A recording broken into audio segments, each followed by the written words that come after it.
presents EA Sports Supercross. Tonight from the Silverdome in Pontiac, Michigan, it's round 7 of Supercross action. More fans have seen Supercross in the Silverdome than any other arena in the world. And it's another packed house here tonight. Hello, everybody. I'm Art Ekman, along with former champion David Bailey. And David, recently we've seen the 125s, the future superstars, have been the most exciting, at times breathtaking. It's been amazing. The depth of talent in this class is getting up there like the 250s has been over the years. And 6 different races, 6 different winners. And, of course, the guy that's taking people's breath away is Travis Pastrana, making his 125 Supercross debut last week.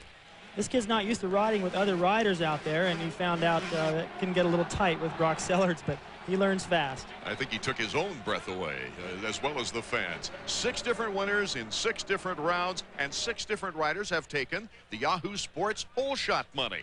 Smith, Gossler, Tane, Preston, Burkhart, and Brandis. Now, usually getting a whole shot is essential for winning a Supercross, but look at this.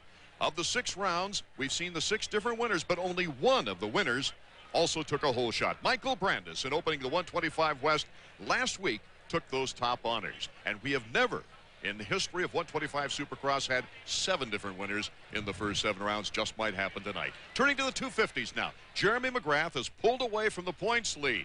He's got 4 wins here in Pontiac, but he's had his problems here, David. That's right. In 1994, he had to go all the way to the last chance qualifier to make the main event, which he won. And he's been the only rider since to be able to accomplish that feat. Then in 97, leading the race on the Suzuki, it looked like he had it in the bag, crashed, finished 4th.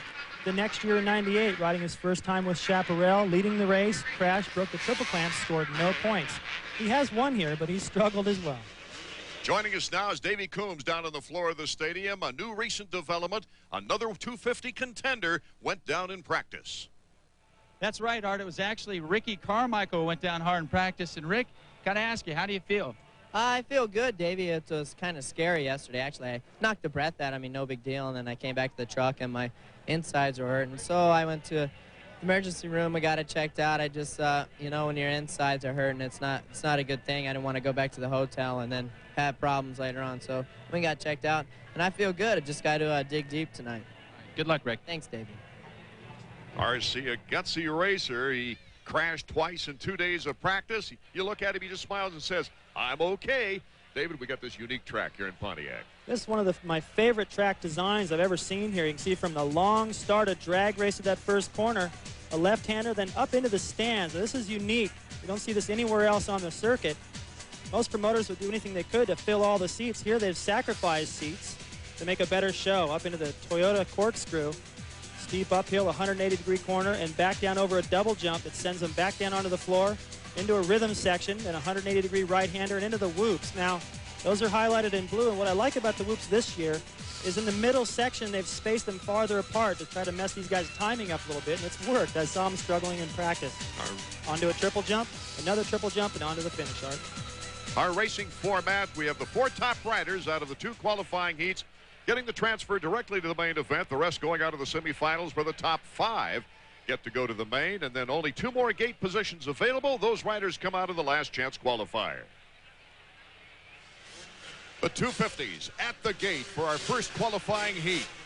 Villeman, Larocco, Tortelli, Albertine, Dowd, Ward, Voss, Sebastian Waugh, Jason Thomas trying to qualify in both the 250s and the 125s. Greg Schnell, a 125 Western rider, also here, along with former 2-time 500 champion Shane King. We're set to go. The 250s are off. A great start by Villeman on the longest start I've seen in Supercross. Villeman goes up the corkscrew. He'll come out of it in first. Seems like every time Villeman gets the whole shot, he gets it by about 25 yards. Just no contest. Boy, he handled the Toyota corkscrew very well, too. Number 934, don't let the number fool you. This is his first full year in 250 action, but he's already won 2 races on the season. Villeman and McGrath, the only winners so far in 250 action.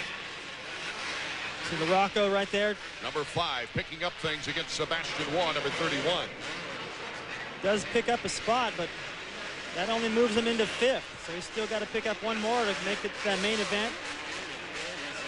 That's Sebastian Tortelli right there ahead of him. So it's Villeman with Albertine in second place. Number 33, the true privateer, Heath Voss, who's made as much as, well, he's made almost $8,000 in privateer money. The Pace Privateer Fund has really helped him out. Looks like Villeman's already starting to stretch it out just a little bit. Albertine stayed close to him to that whoop section and went back the other way. But look at the air time those guys get through that rhythm section. When they get it right, they spend more time in the air down that straightaway than they do on the ground. Well, with a blue bike in front, a yellow bike in second, we got nothing but red bikes behind them through the qualifying. Well, since you're bringing up colors, you got to go pretty far back in the pack to find Team Kawasaki's John Dowd and then Larry Ward. Well back in the pack. Villeman is just pulling away from Albertine now. Well, Villeman was the fastest in practice. Take a look at the lap times from the second practice session where everyone gets serious. Villeman was 57 seconds. McGrath and the rest of the guys, Wyndham, Carmichael, 59. So Villeman has definitely got this track wired. You can see right there he's starting to pull away even more. And Albie's riding well.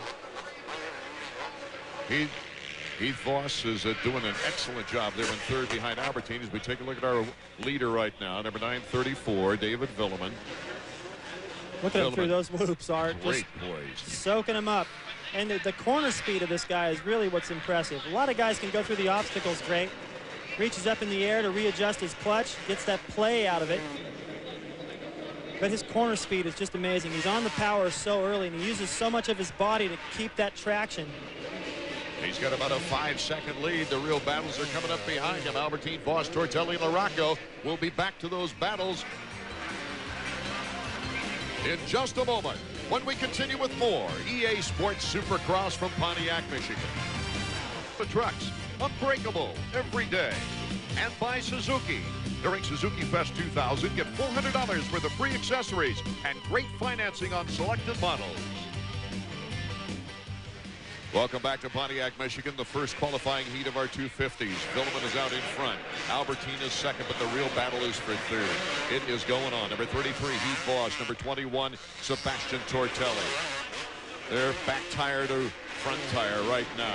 Voss doing a fantastic job this year. He's been the top privateer this season. Good Tortelli. Squeeze inside there. Sebastian, number 21. You got to put a lot of pressure on the guy. If it means getting in there, and let's say it messes up your timing slightly, but if you can give that guy a little scare, run over his foot, nudge him a little bit, he starts worrying about you. And LaRocco's behind this battle. He's got to pass Tortelli. He's got to pick up one more spot if he wants to go to the main event. And you got the two Kawasaki team factory riders behind them, so this is shaping up to be one heck of a semi. So Tortelli gets by Heath Voss. Voss still trying to hang on and go directly to the main event out of the qualifying heat for the first time this season. He's always had to go to the semifinals or LCQ to make the main event.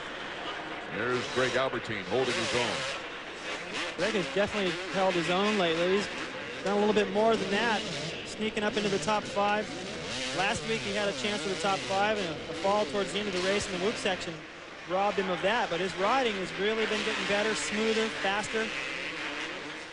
His best race, a 4th at Houston, the best Supercross since a 4th at Daytona in, that's March of 1998.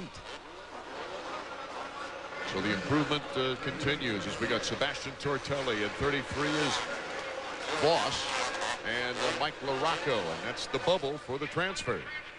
Only 4 make it into the main event, the rest to the semifinal round. Well, Mike knows he's got to make this pass to make the main event. Doesn't need any more wear and tear. He's been sore still from that crash in Phoenix. He's starting to apply the pressure now. He's getting up into an attack mode against Heath Voss. And ahead of these guys, Tortelli's checked out and really started to put the pressure on second place Greg Albertine. So Albertine's not off the hook. Looked like he had a secure second.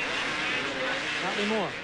Mike LaRocco, an outstanding race in front of his native Indiana fans last week. And here he goes, number 5, moving into the final transfer spot. Can Heath Voss come back off that corkscrew? pretty tough to keep up with a guy like Michael Rocco, who's just a machine out there. Second place last week and just worked his way into that position. He really did, because he started in 4th. He passed Wyndham, and then he passed Villeman for 2nd place, which is not an easy thing to do this year. I haven't seen that happen. Villeman usually works his way to the front, and Larocco did that to him. Larocco finishing not one time out of the top 5 this year. Still not good enough for Mike Larocco. It's not good enough as long as Jeremy McGrath and Villeman are in front of him in the points race. And just slowly inching away. And there's Villeman. Take a look at him. Pretty tall. You can see he lands right there into the corner, sitting down with his leg out just to save a fraction of a second.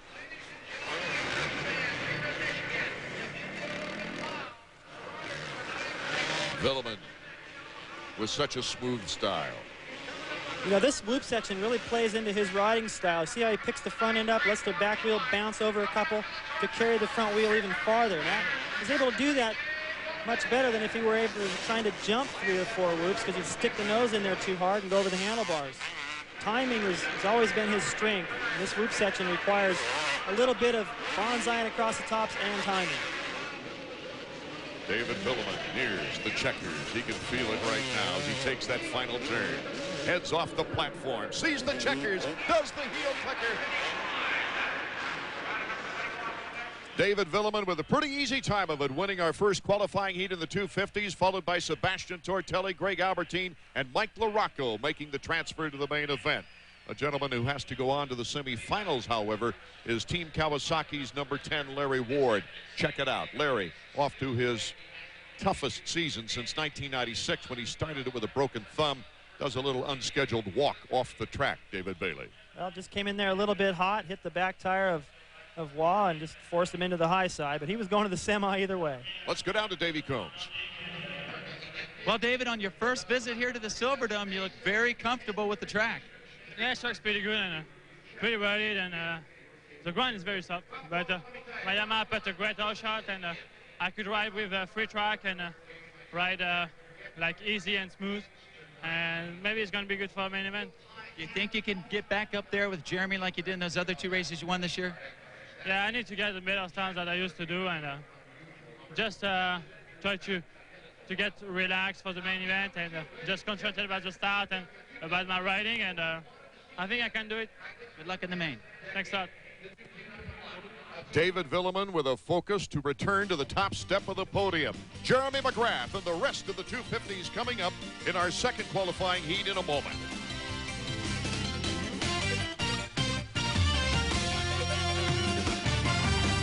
Leesburg, home of the Leesburg Premium Outlet Mall, and just up the road, the new Dulles Town Center.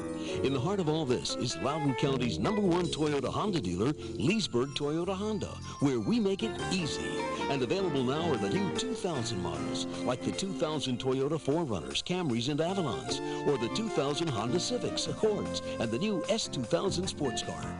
Leesburg Toyota Honda. The more you know about us, the easier it gets.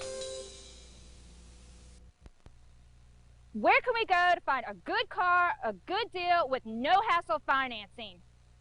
Somebody please help us. Holy lemon law, Deal Man.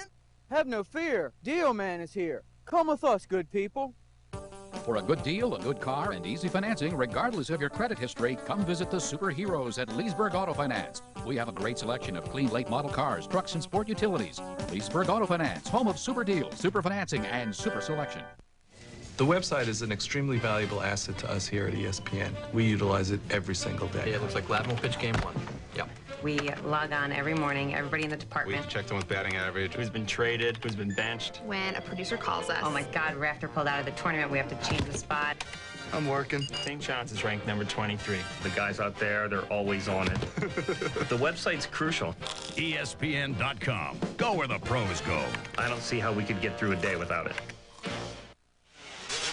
EA Sports Supercross from Pontiac Silverdome in Pontiac, Michigan. Our second 250 qualifying heat, almost ready to get underway. And of course, it includes the great Jeremy McGrath. Ricky Carmichael, number 4, anxiously awaiting to see how he'll do. Kevin Wyndham also in this particular field, trying to get a breakthrough race. Tim Ferry, number 15, right alongside his chaparral teammate Jeremy McGrath. We're set to go.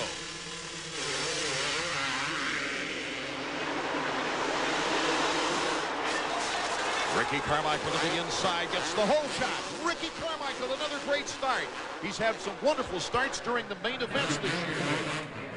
He has been getting out of the gate. Excellent. Gets the power to the ground. It's a tricky thing to get a good reaction, but be careful about the delivery of that power. Two Yamahas right behind him, number 43 and number 1. Jeremy McGrath moving into second place now with a quick challenge on Ricky Carmichael. Just zips by him in the whoops. What a move by Jeremy McGrath. Ricky staying away from contact, but he's staying close to the number 1 machine. I'll tell you what, Jeremy knows how to just ruin your confidence. He went to that whoop section faster than I've seen him go all day, just at the perfect time, just to mess with the head of Ricky Carmichael, because you know Ricky's thinking, and when I get back to that whoop section again, I have to turn it up. That'll make you nervous. So the first lap completed, and Ricky Carmichael bangs a little rubber with Jeremy McGrath in the corner. Well, Ricky's not letting him go. Up to the Toyota corkscrew. Kevin Windham moved into third. Here's the start again. Carmichael getting into the corner. He can control it. He goes a little bit wide just to make sure. I don't know if he knew that was McGrath or not, but if he did, he took him all the way out there to those tough blocks just to make sure that hole shot would stick. There McGrath just inches away a little bit more in that whoop section.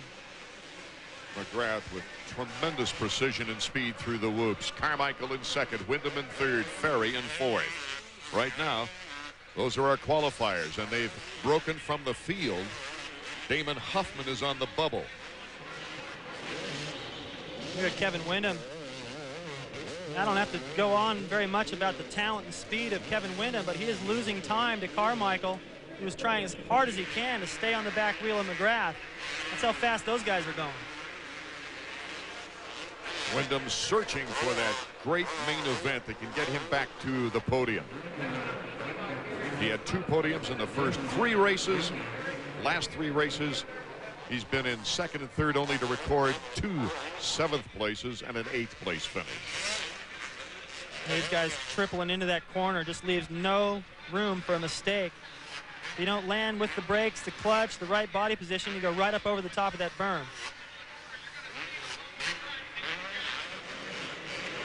Track's starting to get a little soft in some place. Look at this corner right here. That's where Larry Ward went down earlier. Windham's mechanic, Alley, saying, get up there. Here's Tim Ferry. He's 4.7 seconds, as you saw, behind the leader, Jeremy McGrath, but he's in good position to qualify for the main event. So Tim Ferry tries to hold on to the final qualifying spot as Jeremy McGrath leads. We'll be right back to Pontiac, Michigan in a moment. Used to be, you could customize any part of your bike except the tires. But now, create a striking design from the ground up with the bold new Cruise Max from Dunlop. Performance and style with custom options like classic black, wide white, or raised white leather. Whichever design you choose, you'll make a statement without saying a word. Cruise Max from Dunlop.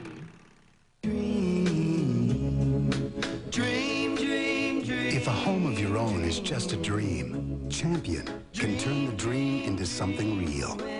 For a limited time, own a brand new 2,000 square foot home for just $2,000 down. Hurry, this offer ends soon. So call this toll-free number now for the location of a participating Champion Home Center. Stop dreaming and start living in a new home of your own. Dream, dream, dream.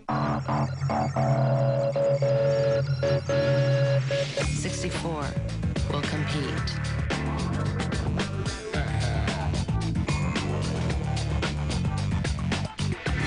'63 will be eliminated. 1 will prevail. The NCAA Women's Basketball Championship elimination begins March 17th on ESPN and ESPN2. Welcome back to Pontiac, Michigan, as we take a look at the master, David Bailey. Well, let's just stay on McGrath here. I mean, the guy is just flawless. Anybody that's taping this show, I mean, I invite you to go back later on and watch this. Freeze frame this guy anywhere you want. He'll be in the right position, and he'll look like he means business. He charges. Every time he lands hard on the power.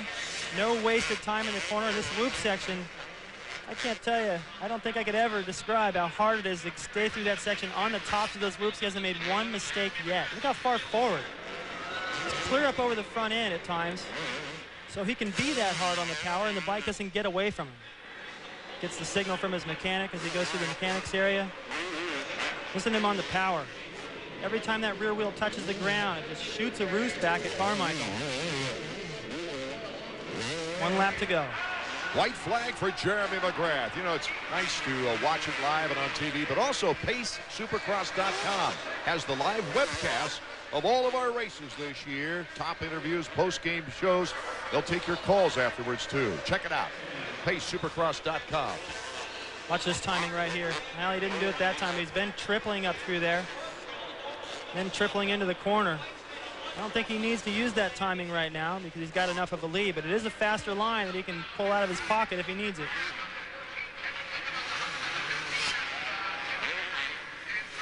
Incredible 56.2 second lap. As the checkers gets ready on Jeremy McGrath's final lap here in the qualifying heat. You see that long gap back to second. It's because now it's Kevin Windham. Kevin Windham in second place. The checkers for Jeremy McGrath, who leaves the pegs with both feet. And Kevin Windham will get a second place finish. Tim Ferry moved into third as Jeremy McGrath now has won his 6th qualifying heat race of the year. There's Ricky Carmichael, number 4. He will qualify. He only dipped down to 4th. Now you can see by that shake of the head, he knows that was just a kind of mistake that he's trying to avoid this year. I mean, he was right there, keeping pace with McGrath, going the same speed, building confidence. That crash isn't going to help. Our 250 results page sponsored by Honda. Jeremy McGrath, Windham, Ferry, Carmichael, all going to the main event. On the bubble going on his way to the semifinal round is Damon Huffman. Let's go down to Damon. Well, Jerry, your fellow Supercross champion David Bailey was keeping a close watch on you that time, and his verdict was just about perfect. Well, I had a great race. Thanks a lot, David. And you know, the track's really good. It's a big track. There's a lot of ruts though, and you gotta make sure you don't make any mistakes. And I think it's gonna be a long race. It's just gonna be the guy who makes the least amount of mistakes. You're especially fast with those whoops. Yeah, my Chaparral Yamaha's working excellent through the whoops, and I think I was feeling a little detonation that time in the whoops because you're so wide open. I think I'm going to go richen the bike up a little bit and try and get one better start in the main event. We'll let you go get ready now. All right, thanks. Jeremy winning a series-leading 6th qualifying heat can now go back to the trailer, take his cold medicine, and relax. Meanwhile, here's a look back. The hard luck kid, Ricky Carmichael, who got back up just in time to capture the final transfer spot in Foy. Once again, the only 2 winners on the season, McGrath and Villeman, are victorious in their qualifying heats. Tortelli and Windham are riding well. Can anyone derail this guy, the 6-time champion? Rated E for everyone. Super Cross 101. Oops. Whoops. Superman. Medic. This power band poppin' on the pipe handlebar to handlebar lesson has been brought to you by Supercross 2000 and the letters EA Sports. It's in a game. It's very easy to get started. Now get 500 hours of America Online free.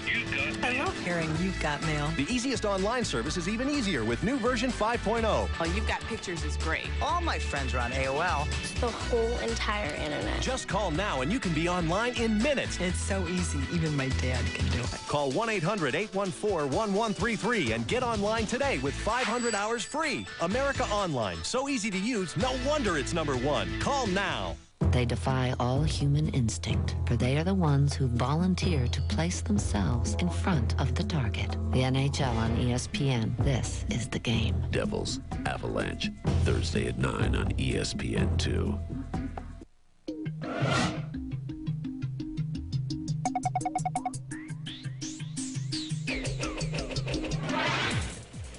13 of the 16-race 1999 Supercross Series unfolded at the Silverdome in Pontiac, Michigan. When the field rounded corner number 1, they were chasing number 1, Jeremy McGrath. Number 10, Jimmy Button, and number 4, Ezra Lusk were in second and third until number 17, Robbie Raynard, charges forward, capturing second. Raynard was able to control that position for several laps, eventually giving it up to Lusk. Both riders went high in the corner, but Lusk had the bike that worked in the whoops. While McGrath was pulling his disappearing act, Mike LaRocco was charging through the pack. He ran down number 5, Mikel Pichon, made the pass, finishing the day in fourth. McGrath, meanwhile, was loving life as he aimed for the final jump of the race. It was win number 7 on the season, giving him an almost insurmountable points lead.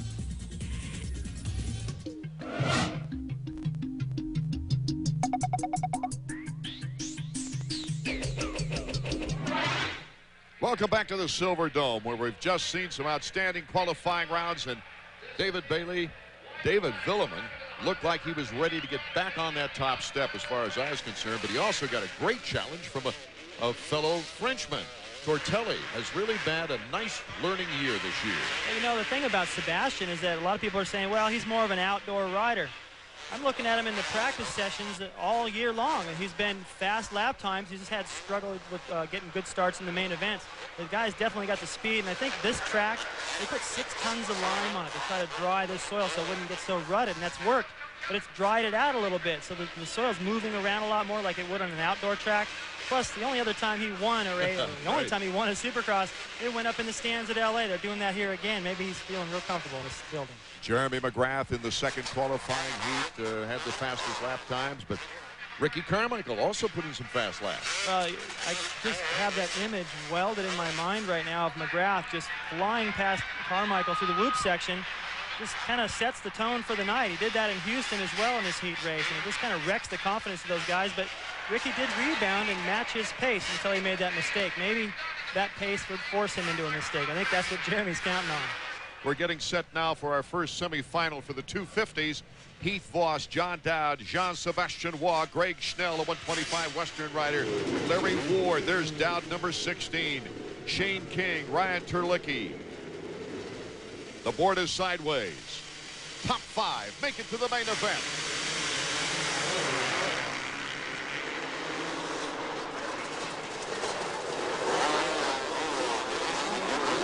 Sebastian Waugh in a battle with Heath Voss. Sebastian Waugh takes the lead, number 31. Much better starts this time for the Kawasaki pair, Ward and his teammate Dowd there. Sebastian Waugh on the Planet Honda machine is eligible for Pace Privateer Fund money. And Heath Voss, as we mentioned earlier, who's in a battle right now with Waugh, has made almost $8,000 out of that very important fund for privateers. Ward in third. His teammate John Dowd in fourth. And Jason Thomas in fifth. Well, it just became a follow the leader through that corner before the triple. Leader went and rolled through that. It's normally a double. Everybody was forced to roll it right behind him. This lap time won't be very fast, but doesn't matter. What these guys are thinking about right now is get comfortable, learn the track, work out the bugs. Try not to expend too much energy before that main event. Larry Ward, number 10. The last 3 years here in Pontiac, he took a third when he was with Honda of Troy in '97, a fourth and a fifth with Team Suzuki. And John Dowd, his teammate, is right behind him. Dowdy won a 125 race here in '96. Thomas working his way through the whoop section. You got King back there on that 4-stroke. Rubbing plastic just a little bit. Heath Voss. Whoa, another battle for the lead. Voss trying to get back on Pony Express style. Only loses 2 spots. Incredible by the privateer. We've talked about the strength of Voss, but we don't need to tell you anymore. You just saw it right there. It takes so much strength to hang on to that motorcycle. Watch this again. He gets a little bit offline here. He jumps this double, gets kind of off to the outside, clips one of the edges of the course markers. Has quick thinking to be able to stay on that motorcycle. A lot of guys end up high-siding in that situation, but the strength he has helped him pull out of that. You tell he was a football linebacker, can you? Keith Voss, number 33, out of Ohio. He's still probably thinking about that right now. So Sebastian Waugh our leader with Larry Ward in second place. Voss in third. We'll be right back after these words. No down payment. Low financing on Honda Valkyries and Goldwings. Low payments on Valkyrie, Shadows, and Magnas with the Honda card. It's the road to savings. Incredible deals on some incredible Hondas. So hurry to your Honda dealer during the road to savings. How far do you have to go to be the best on Earth? A long, long way. Introducing an all-new ATV with Honda's legendary reliability. Available with push-button shifting and four-wheel drive. The new Honda Rancher for the ranch we call Earth. It's very easy to get started. Now get 500 hours of America Online free. I love hearing You've Got Mail. The easiest online service is even easier with new version 5.0. Oh, You've Got Pictures is great. All my friends are on AOL. It's the whole entire internet. Just call now and you can be online in minutes. It's so easy, even my dad can do it. Call 1-800-814-1133 and get online today with 500 hours free. America Online, so easy to use, no wonder it's #1. Call now. If you're ready to lose weight, muscle up, and get back into shape, I've got a free video you're gonna love. Introducing a winning fitness strategy. You gotta eat healthy, drink plenty of water, and most importantly, strength train with Bowflex. Strength training adds muscle. Not only does your shape look better, you actually increase your metabolism. Hey, I'm 41, and I'm in the best shape of my life. And I can tell you, Bowflex really does work. For a free video and brochure on the machine that can help you get into great shape at any age, call right now. Welcome back to the Silverdome for more EA Sports Supercross. We're in the first semifinal. Number 10, Larry Ward, has just taken the lead against Jean-Sebastian Waugh. Let's take another look at the pass, David. A little bit better rhythm through that whoop section. Larry Ward staying on the top. Seems like the guys that are a little taller are able to let that bike work underneath him a little better. Larry, one of the taller riders on the circuit, like Villeman, gets through there quick. So Larry Ward, number 10, is looking forward now to his first checkered flag of the year. He's had a tough start on the season. It's been hard for him. I mean, he came in injured, new bike, got injured again. Last week he got landed right on his back in the heat race, and it just seems like something keeps happening to him. And he's through all that. He's had a pretty good attitude, but boy, it's pretty tough to keep your spirits up and keep getting knocked down. White flag, the final lap. John Dowd is trying to move from his 4th place position up into 3rd. Larry Ward, our leader on the last lap. Larry has so much experience, Art, and he's been out there so long. He's won races. He's finished on the podium so many times. This might be what he needs just to get his head straight, give him a little bit of light at the end of the tunnel to get this win. Well, he really hasn't been able to work on the bike much because he hasn't been able to practice much because of injuries. Heath Voss moving into 3rd place. Whoa! Look out, John Dowd. Dowd, he holds on to it. He wants to qualify. Now, these guys are already in the main, but John's he just doesn't give up. You know, I mean, last week he crashed 3 times in the main event, including the first corner. Look at this, the checkered flag. Larry Ward is beaten to the checkered flag by number 31, Jean-Sebastian Waugh. Oh, my goodness. Jean-Sebastian Waugh coming from behind, takes the checkers and surprises Larry Ward. That's a tricky section leading up to that finish line, and it's caught a few guys by surprise. If you mess up your timing out of the corner, you can't do the double. Checking out now the Honda results page. It is Waugh, Ward, Voss, Dowd, and Jason Thomas. Thomas with a crack at qualifying in both the 125s and 250s. Check out this finish one more time, David. Well, Larry's, all he's got to do is just get through the corner. No problem. But he comes up with a little bit different timing heading into that section right there, and it worked out in the favor of Sebastian Waugh right there. See, Larry Needed to jump up on that plateau the way Waugh did. Well, that's too bad. Get robbed right there in the last 25 feet. So Sebastian Waugh, number 31. Well, Larry was trying to protect that inside line, and it just worked against him. So Waugh now has made over $6,000 in Pace Privateer money. Let's go down to David. John, we were watching Larry Ward. It looked like he was going to get the win, and all of a sudden, bang, out of the last turn, you're the winner. Yeah, I was kind of upset when he passed me. I did a little mistake. He passed me there, and I really wanted to cut him for the end. But be honest, I didn't see that coming. There's a last-minute pass, a little mistake from him. Got me to win, my first semi, you know. It's good for Planet Honda, it's good for everybody, so I'm happy. Looking forward for the main event. Good job. Thanks a lot. There's nothing like your family seeing Supercross in person. Check out these locations: Daytona Bike Week, St. Louis, and Minneapolis. And if Supercross doesn't get to your area, don't worry. The sport is everywhere. Buddy Anthony is going for his unprecedented 4th consecutive Arena Cross title. Then onward and upward to Pace Ultra Cross, coming to Portland, Oregon, New Haven, Connecticut, and Raleigh, North Carolina.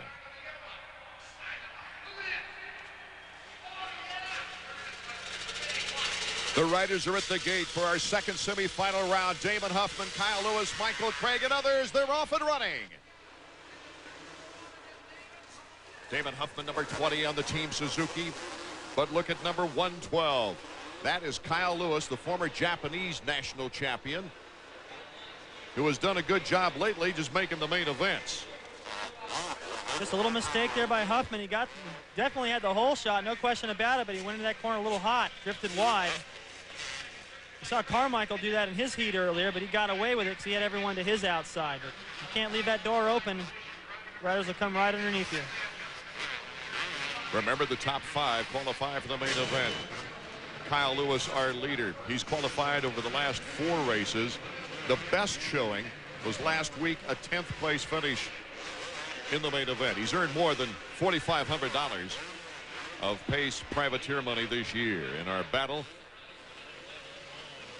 goes on behind him now. Now this is the final transfer spot. Fournette wasn't able to jump that double. He'll lose the position. First time I ever raced here was 1980. Trying to get into that main event, I made a pass. Thought I was going to get it. Got robbed in the last corner. Ended up going to the last chance qualifier and never made it. Just making the main these days is such a privilege. Damon Huffman, number 20 in second place. Number 43, Michael Craig, is behind him in third. And there's our leader, Kyle Lewis. Damon Huffman has not given up on retaking the lead. Well, he got a terrible start in his heat race. Things didn't go well. That's why he's here. But he's definitely got the speed. Don't be fooled by him being in the semi. He got 5th last week. He's on a roll. Lewis looks over his shoulder. Huffman still behind him. Lewis, a crafty veteran of 12 professional years. Huffman cut a little bit too sharp that time, David. He's just trying to get in there and make Lewis a little bit nervous. A lot of guys are starting to favor the inside line right after the finish, and Lewis went wide, so Damon's just letting him know, you do that again, I'm going to nip you. So the battle ensues between Lewis and Huffman. Huffman takes the lead. We'll be right back with more EA Sports Supercross in a moment. Leesburg, home of the Leesburg Premium Outlet Mall, and just up the road, the new Dulles Town Center. In the heart of all this is Loudoun County's #1 Toyota Honda dealer, Leesburg Toyota Honda, where we make it easy. And available now are the new 2000 models, like the 2000 Toyota 4Runners, Camrys, and Avalons, or the 2000 Honda Civics, Accords, and the new S2000 sports car. Leesburg Toyota Honda. The more you know about us, the easier it gets. Every 30 seconds, someone chooses Broyhill. Why? I didn't have any friends until I got Fontana, and now they won't go home. Casual? Now Fontana is casual. We needed something just as relaxed as our family. Fontana shows I've got style. After all, you picked me. Oh. The Fontana bed, just $199 only at Belfort Furniture. Belfort, Washington's #1 Broyhill dealer. I want to give back to the community, and that's why a lot of us are involved in the Big Buddy program. Chance to give children something they would otherwise never see, to meet their heroes. When I pass it to you, just give it right back. All right, now give it back. Oh, shooting! Pass the ball! Pass the ball! Easy, man. Like defense! Get on him! Get on him!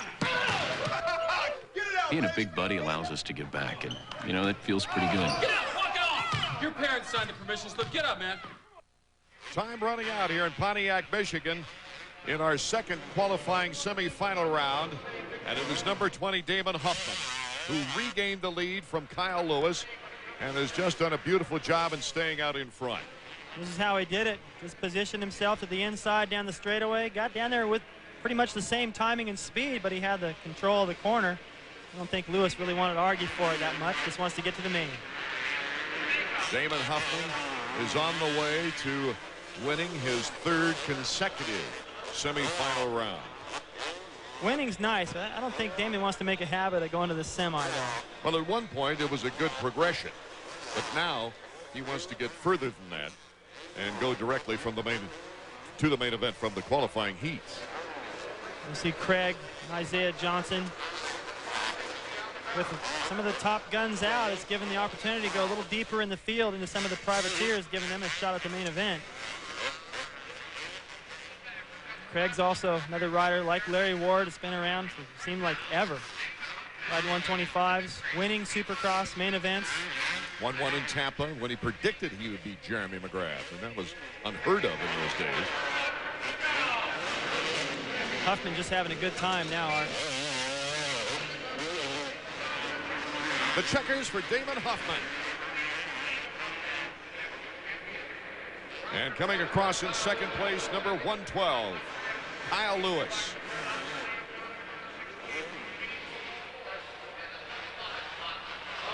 So Damon Huffman justifying Roger DeCoster's pickup to bring him back to Team Suzuki after several years at Team Kawasaki. And Damon would like to certainly improve on his main event performances off of this one. So our Suzuki results page, Huffman, Lewis, Craig, Johnson, and Frenette advancing to the main event. The rest going to the last chance qualifier. Let's head on down to Davey. Damon, that was a good ride on a tricky track, but tell me about that pass on Lewis. Well, through the difficult timing section, I just had stayed a little bit lower and got the drive on him and went underneath them. Well, sounds pretty good. Now listen, in the main event, what kind of start you're going to need to get in the top 5 tonight? Yeah, the start here is pretty tricky. It's a very long start, and the second turn is so tight. If you're not in the top 5, you're going to be way back right away. Good luck with your start, Damon. All right, thanks a lot, everyone. Evidently, the fans liking Damon Huffman's performance as he's on his way to the main event. Destination Las Vegas. Before you know it, we're going to be there for the final round of EA Sports Supercross. A lot of you fans make a festive vacation out of that race, but this year you can consider having a party at your own home. May 6th, live, pay-per-view, only $14.95. Next, expanded coverage of the exciting 125 class. All coming up next from Pontiac, Michigan.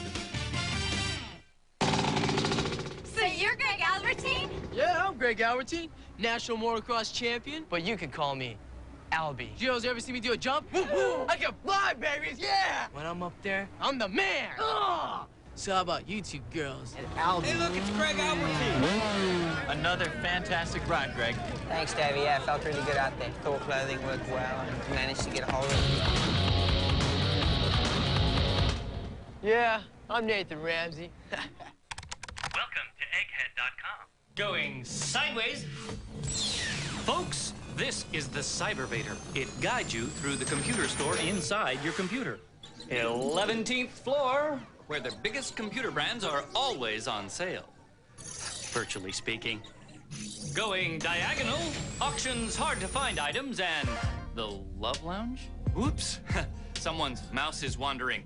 Egghead.com, the computer store inside your computer. My girlfriend made me go to Cancun.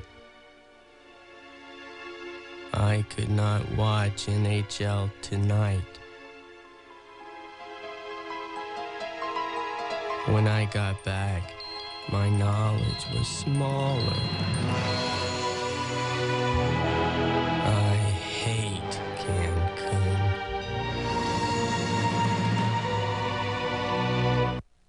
Our Honda Close-Up focuses on last week's 125 winner, Michael Brandes of FMF Honda. Michael got the whole shot and broke away, leading every lap for his very first Supercross win. He began competing in BMX, but his brother had a dirt bike, and he made a deal with his dad that was just the right motivation. Well, if you get all A's and B's on your report card, we'll get you a bike. So, sure enough, you know, I come home with all A's and B's, and he's croaking. I'm like, oh my gosh, you did it. So. That led to a promising career, and that passion for motorcycles has stayed with Michael on and off the racetrack. I couldn't consider my life, even if I quit racing, that I couldn't stop riding. You know, it's just one of those things that's such an addiction to us that it's just the one thing that we could do the rest of our life is going to be riding motorcycles. Michael Brandes of FMF Honda, this week's Honda Close-Up. Tonight's expanded coverage of the exciting 125s as the riders in Heat 1 include Stefan Roncada, Brock Sellards, former Rookie of the Year Paul Curry, last year's 125 West champion Nathan Ramsey, Kelly Smith, who led St. Louis for 14 laps last year. Number 56 there on the end is Ryan Clark. The top 9 out of each heat qualify for the main event.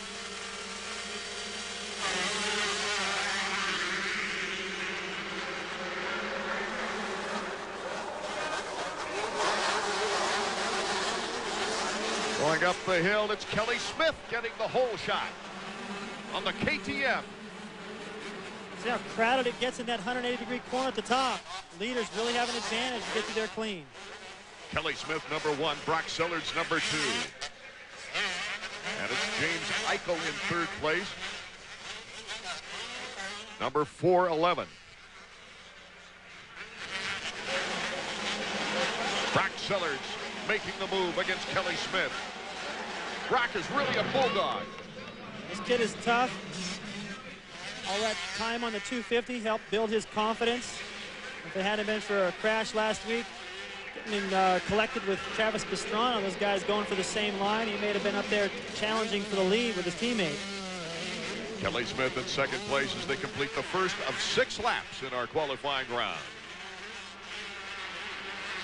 One of the riders expected to be up front in this heat, Roncada, terrible start, running mid-pack. Ryan Clark working his way up to the top. The leaders, you can see, already starting to pull away just a little bit. And that corner at the top is tough because it's kind of dry and powdery up in there. See these riders, it's just a simple 180-degree corner, but they're having a tough time getting through there quick. The battle for 4th is on. Danny Carlson is number 135, leading the charge on the Suzuki, but he's getting hounded by the Honda. And that Honda is Paul Curry.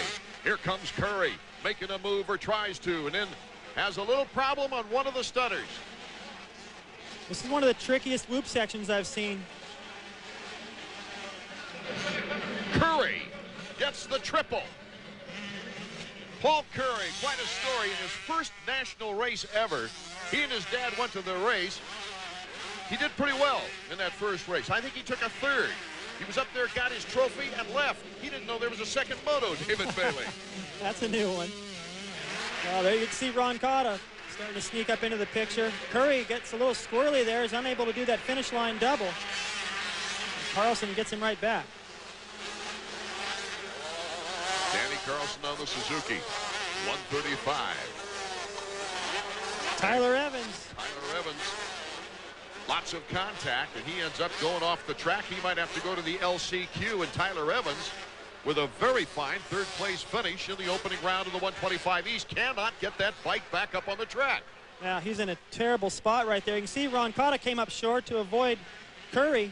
And it looked like Evans was already committed on the right. Thought he might be able to just squeeze through there, but they clipped bars, and he is in a tough spot to try to get going. And I don't see any way he can finish in the top 9 here, so it looks like last chance qualifier.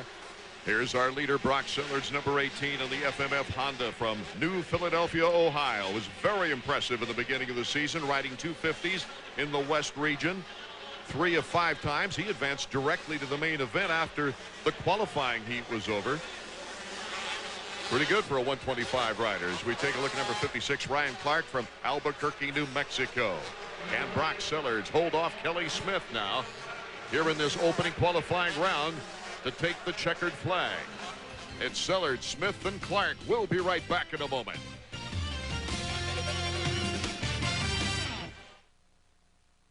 With a Suzuki RM under you and Team Suzuki behind you,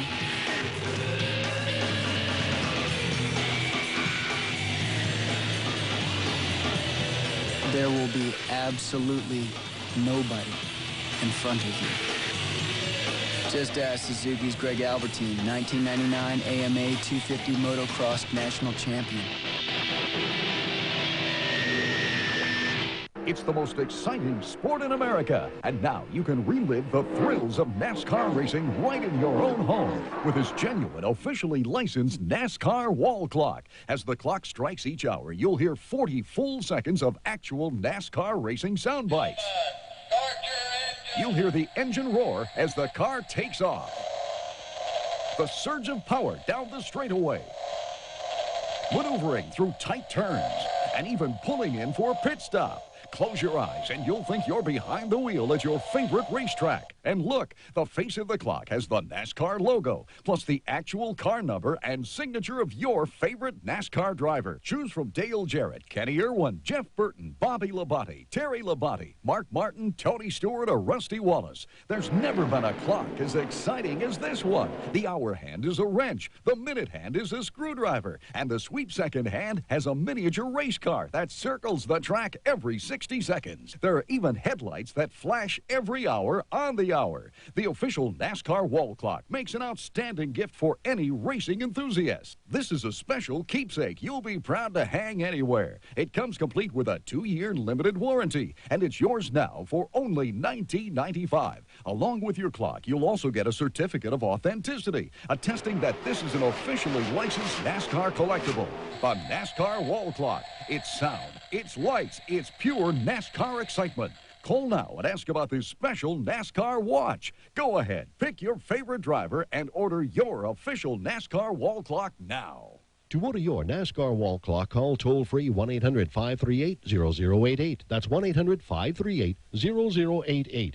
Or send check or money order for $19.95 plus shipping and handling to NASCAR Wall Clock, 2 Morgan Avenue, Norwalk, Connecticut. Or call now 1-800-538-0088. Welcome back to Pontiac, Michigan. In our 125 qualifying round, the battle for fourth place is on. Number 26, Stefan Roncada, Yamaha of Troy.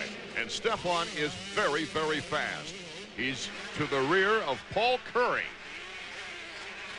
There goes Roncada. Roncada making an easy pass of it. Curry still in good qualifying position, however. Roncada on the way down that straightaway is looking up the hill already, trying to see where his next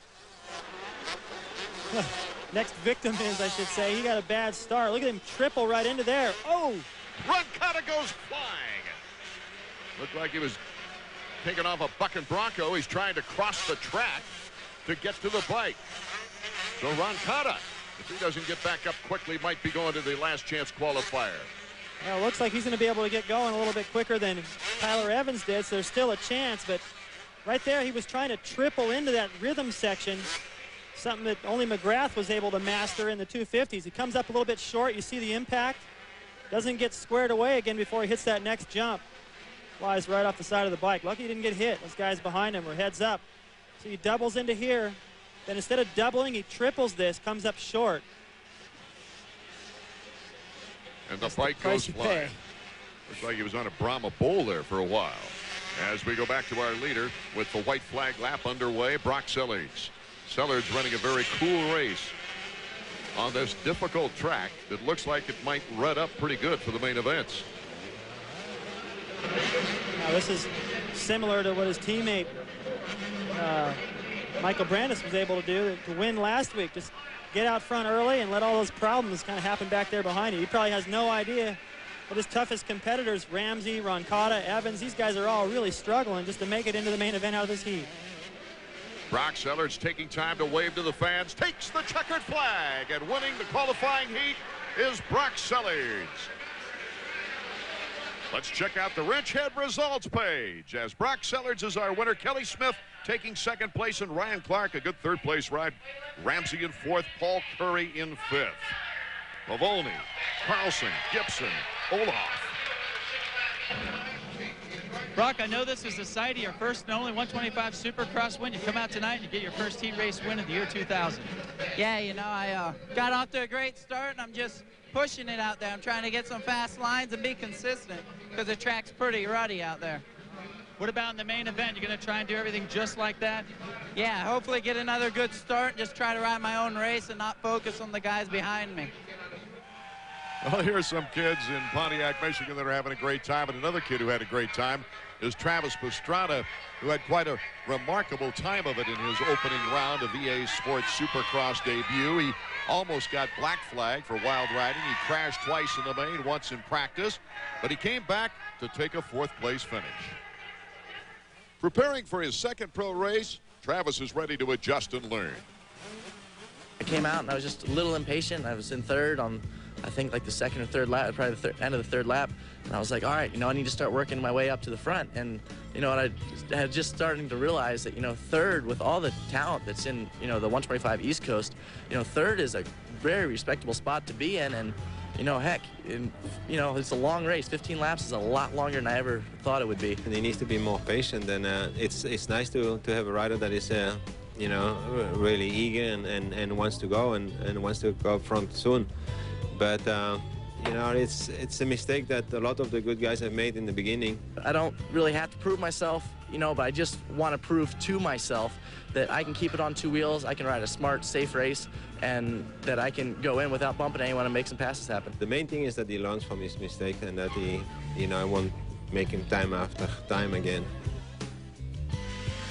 I'll tell you what, Art, I mean, after looking at what happened last week with Pastrana, I mean, it's the black flag issue, the reckless riding, I really only saw one bad decision, bad judgment, where he tried to squeeze by Sellards over a triple, but Sellards wasn't all that upset about it. Travis went over and apologized and said, hey, I thought I could squeeze through, and I really didn't see any reckless riding. I mean, it's just, this kid is 16. He comes in with a lot of expectation. There's so much pressure put on him, and you know, all in all, I didn't see any real big mistakes by the kid. I thought it was a pretty mature ride. Sandwiched between Jason Thomas and Matt Shue is Pastrana as we get ready. The 32nd board is sideways. Our second qualifying ground of the 125s is underway.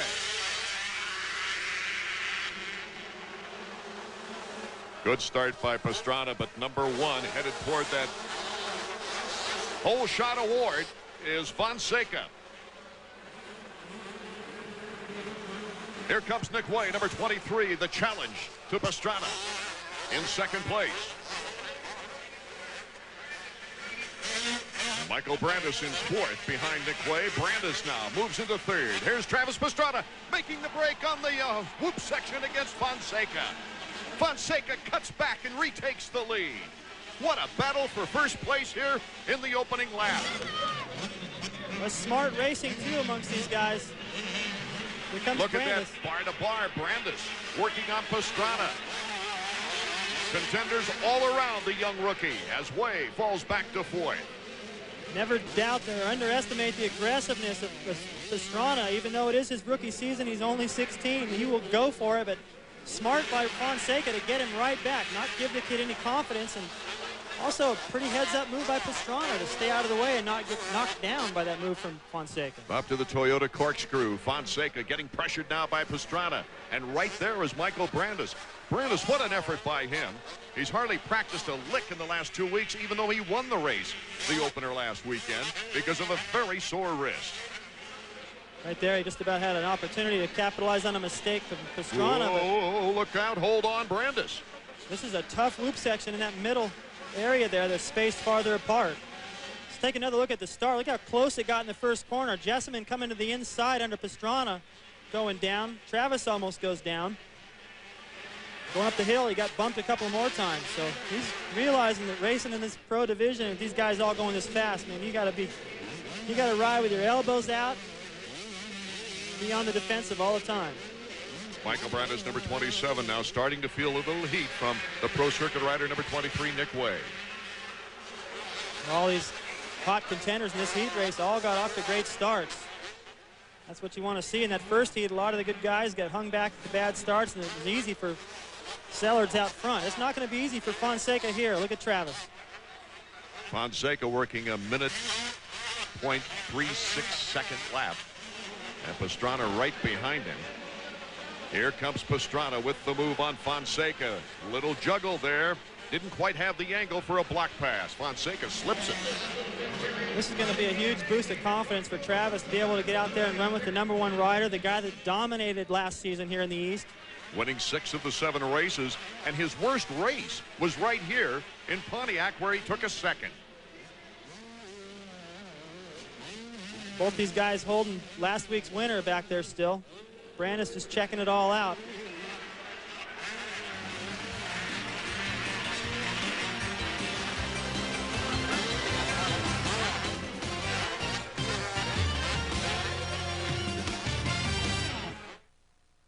Hey, honey, welcome to the Suzuki Fest 2000 Daily. Care for a Suzuki motorcycle with $400 free accessories? How about the Intruder LC 1500 and a leather jacket? The Intruder 1400 or 800 go great with a helmet, and you can't miss with the Marauder or Savage 650. It's all good, even financing like 0 down, low APR, and low payments on selected models.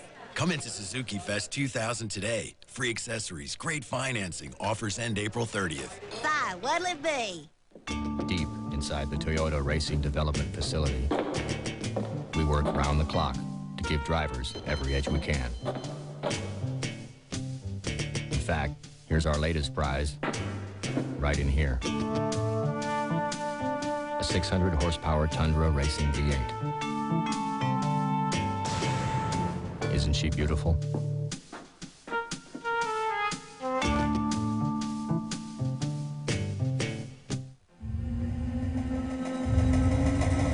Every time you post your resume on the web, you put your dreams, your hopes, your future on the line. Don't get lost in cyberspace. Come to thingamajob.com and connect with a career counselor who will match you with the right opportunity. Thingamajob.com. Life 2.0 begins here. Welcome back to Pontiac, Michigan, the 125 qualifying heat. Our second qualifying heat for the 125s has just been phenomenal. Fonseca now in second place, the defending champion of the division, following the young rookie, Travis Pastrana.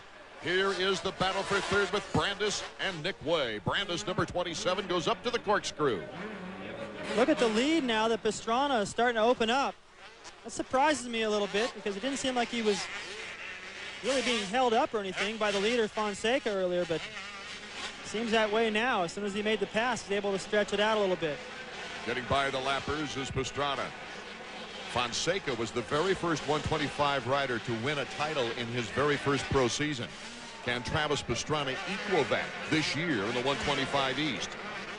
I'd say from what we're seeing right now, Art, absolutely.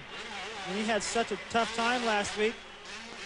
A couple of crashes, a few mistakes, but he still was able to turn that into a 4th place and to come out here and beat last year's winner and last week's winner. He's gonna have to hold off the deal with all the pressure from Fonseca. Fonseca is keeping the heat turned up, but looks like Travis doesn't look like a rookie to me right now, Art. Final lap underway, and Brandis is able to hold off Nick Way for third. Boy, this is some of the best action we've had all year. Pastrana, Fonseca, Brandis, Way, and Carpenter with Burkhardt.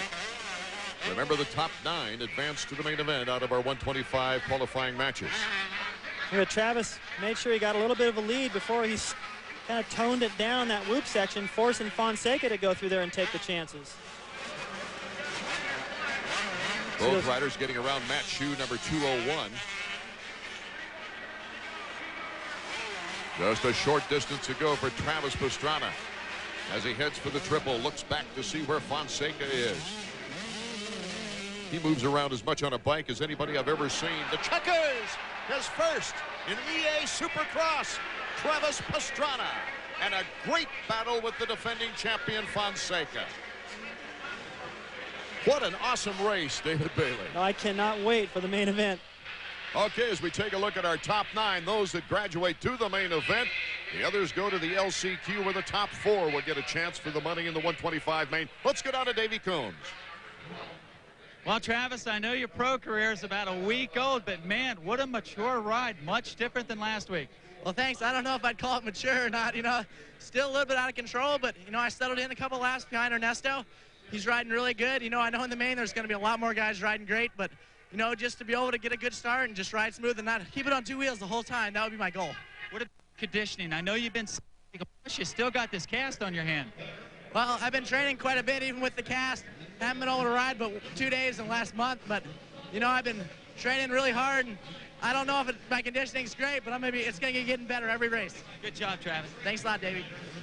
Well, it's obvious after last week's performance that Travis is a little self-conscious about his riding style, but I'll tell you what, in order to win a race like that with Fonseca, last year's champion, and last week's winner, Brandis, you're going to have to take some chances, and you can expect to get a little bit out of control. And the main thing is he kept it on two wheels, and he got the win. Mature ride. The fans here in the Silverdome in Pontiac, Michigan, having a great time seeing some outstanding racing. You can, too. We go to Daytona Speed Week on March 11th. March 18th, St. Louis, Missouri, as we come back to the Midwest to visit the Trans World Dome. Then on the 25th, Minneapolis, Minnesota, and the Metrodome. Hope you can make it to one of those three destinations.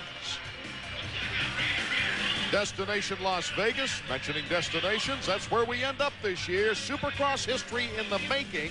In the comfort of your own home, you can see the Las Vegas round. It's a 125 shootout and all the great 250 riders as well on pay-per-view coming up on May 6th. 3 hours of uninterrupted coverage.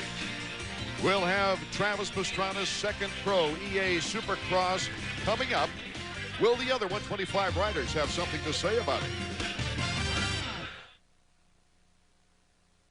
We love to watch TV. So when I heard all this stuff about how satellite TV is better than cable, I thought, great. Not so great. For instance, additional outlets. With cable TV, they don't cost much at all. With satellite TV and a separate receiver for each set, that could cost a bundle.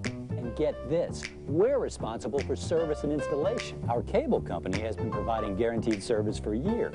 Satellite TV? No thanks. We'll keep our cable. Cable TV, the best value in home entertainment. Within these woods, nature weaves its tapestries. Within our homes, we weave our own.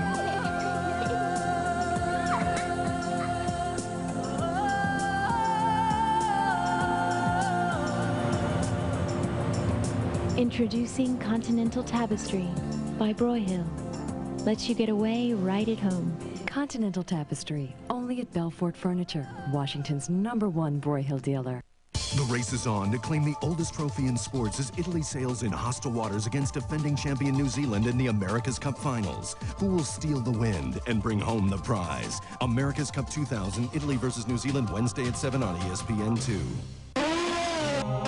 All weekend long, all kinds of racing. The race is on ESPN2. If it goes fast and looks cool, the race is on ESPN2.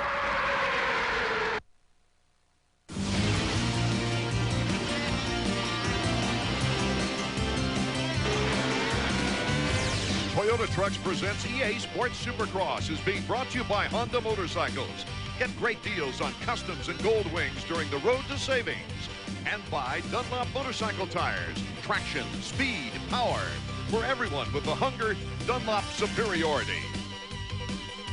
We're back in Pontiac, Michigan. The moment this crowd has been waiting for, the 125 main event, as we take a look at the Dunlop 125 points. After one round of action, Brandis leads Sellers by 3, Evans by 5. But look out for Pastrana. He's only 7 points back with Nick Way rounding out the top 5. Let's take a look now at the Suzuki 125 grid. So much talent at the gate.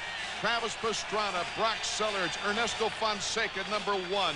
Kelly Smith on the KTM, Michael Brandis, the first round winner. Then Clark, Way, Ramsey, Carpenter, Curry, Burkhardt, a good starter.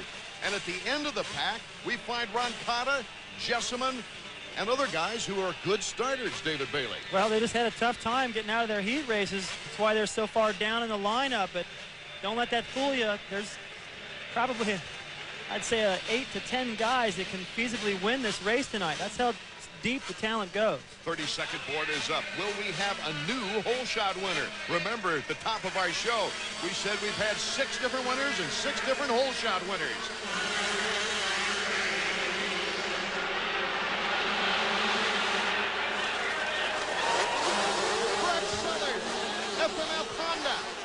second place in last week's race with Roncada right behind him. Oh, we've got a good duel right from the start, David. Roncada cutting to the inside. The Yamaha of Troy trying to pick up space on Sellards. Roncada is our new leader. Bar to bar down the whoop section. Trouble for Sellards.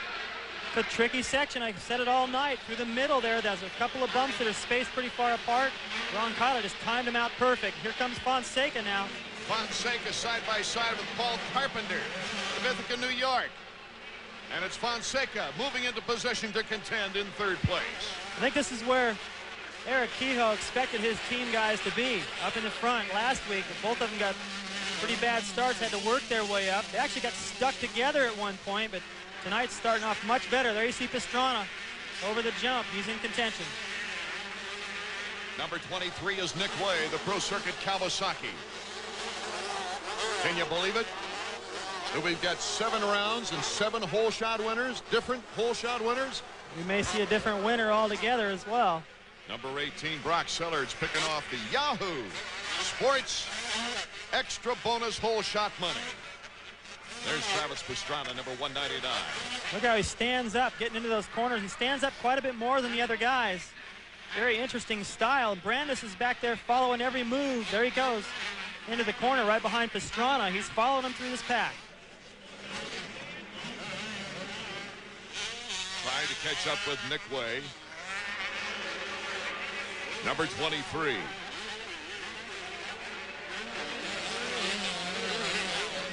Pastrana not following, trying to take different lines, keeping his momentum more through those corners. There's Michael Brandis, who won the first round last week of the 125 East, currently in 7th place. Now, he has been unable to practice for at least 3 weeks. He won that first round with a little more than a half lap practice because of an extremely sore wrist. It's amazing when you have some sort of an ailment like that, something keeping you back, the focus intensifies so much. The same thing happened with McGrath. He wasn't able to race or practice, all week. He was still able to go out there and get the win. Nick Way, a 3rd place here in Pontiac, Michigan last year, led the first 5 laps. He's getting all the heat that he ever wanted from Pastrana. I think what you're going to see from Pastrana is a patient ride here in the early going. But if he notices that the leaders are getting too far away from him, I think he'll start to take a few of those chances that he's been known for. Last week, Way crashed from 4th to 14th and came all the way back to 5th, showing some great speed on his own. But can he hold up number 199? Travis jockeying out of that corner for the roost. The rocks shooting off the back wheel of the rider right in front of him. They're starting to lose a little bit of ground to this pack. Roncada has pulled a pretty good lead on number 18, Brock Sellards. And there is our leader, number 26, Stefan Roncada. He is perched for victory. We'll be right back. Now, get the biggest enlistment bonus the Army has ever... Back to our 125 main event in the 7th round of EA Supercross. Number 199, tested Nick Way. Past Nick Way, and take a look at this action. Well, he came into the triple. He didn't have enough speed, but he went for it anyway. Look at the compression there. It rebounds. Such good reflexes to get back on the brakes and make that corner. If he'd have gone off the end right there, he'd be probably running around in last right now. Great save. And the incredible thing is he's got the speed to be right back up on Nick Way's tail. Well, I think that impact, probably he's still feeling it right now. Here he comes to the same exact section. Gets over it no problem this time. He's fast to the whoops. Real fast to the whoops and fast enough everywhere else. You see the face of that triple, so the rut's starting to develop. Those will get deeper. And you drive into the face of that triple jump to get the speed to clear it, and your bike, the frame drags the tops of those ruts. Right now, our leader, Stefan Roncada, has a 10.2-second lead on Travis Pastrana. But Pastrana's got his work cut out for him just getting around Nick Way for 4th place. Well, the contenders are right where we thought they would be now. Roncada, Sellers, Fonseca, Way, Pastrana, Brandis in that order.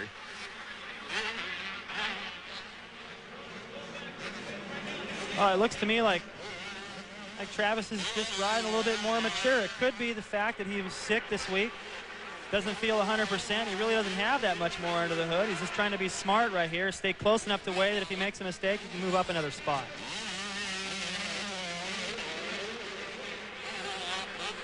These two are definitely losing time. There he goes to the inside.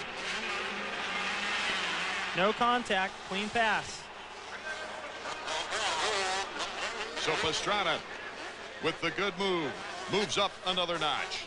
Nick Way, though, doesn't want to let him get away. Now he'll try to study some of the lines. Oh, Pastrana once again bobbling. Nick Way trying to take advantage of it now as they go through the whoops. Way doing a fine job there in the whoops. Pastrana has to go to the outside. Can Way cut him off? No. Pastrana. Back and forth we go. Kid is so strong, and in the middle, in the air over that triple, he's still looking to his left, going, okay, where's the leader? Am I losing time? Am I making up time? This guy is such a combination of former riders. I mean, you got a little Bob Hanna in him all the way. But he's got that tall, sweet nature as well to be able to recover. As we take a look at our leader, Stefan Roncada.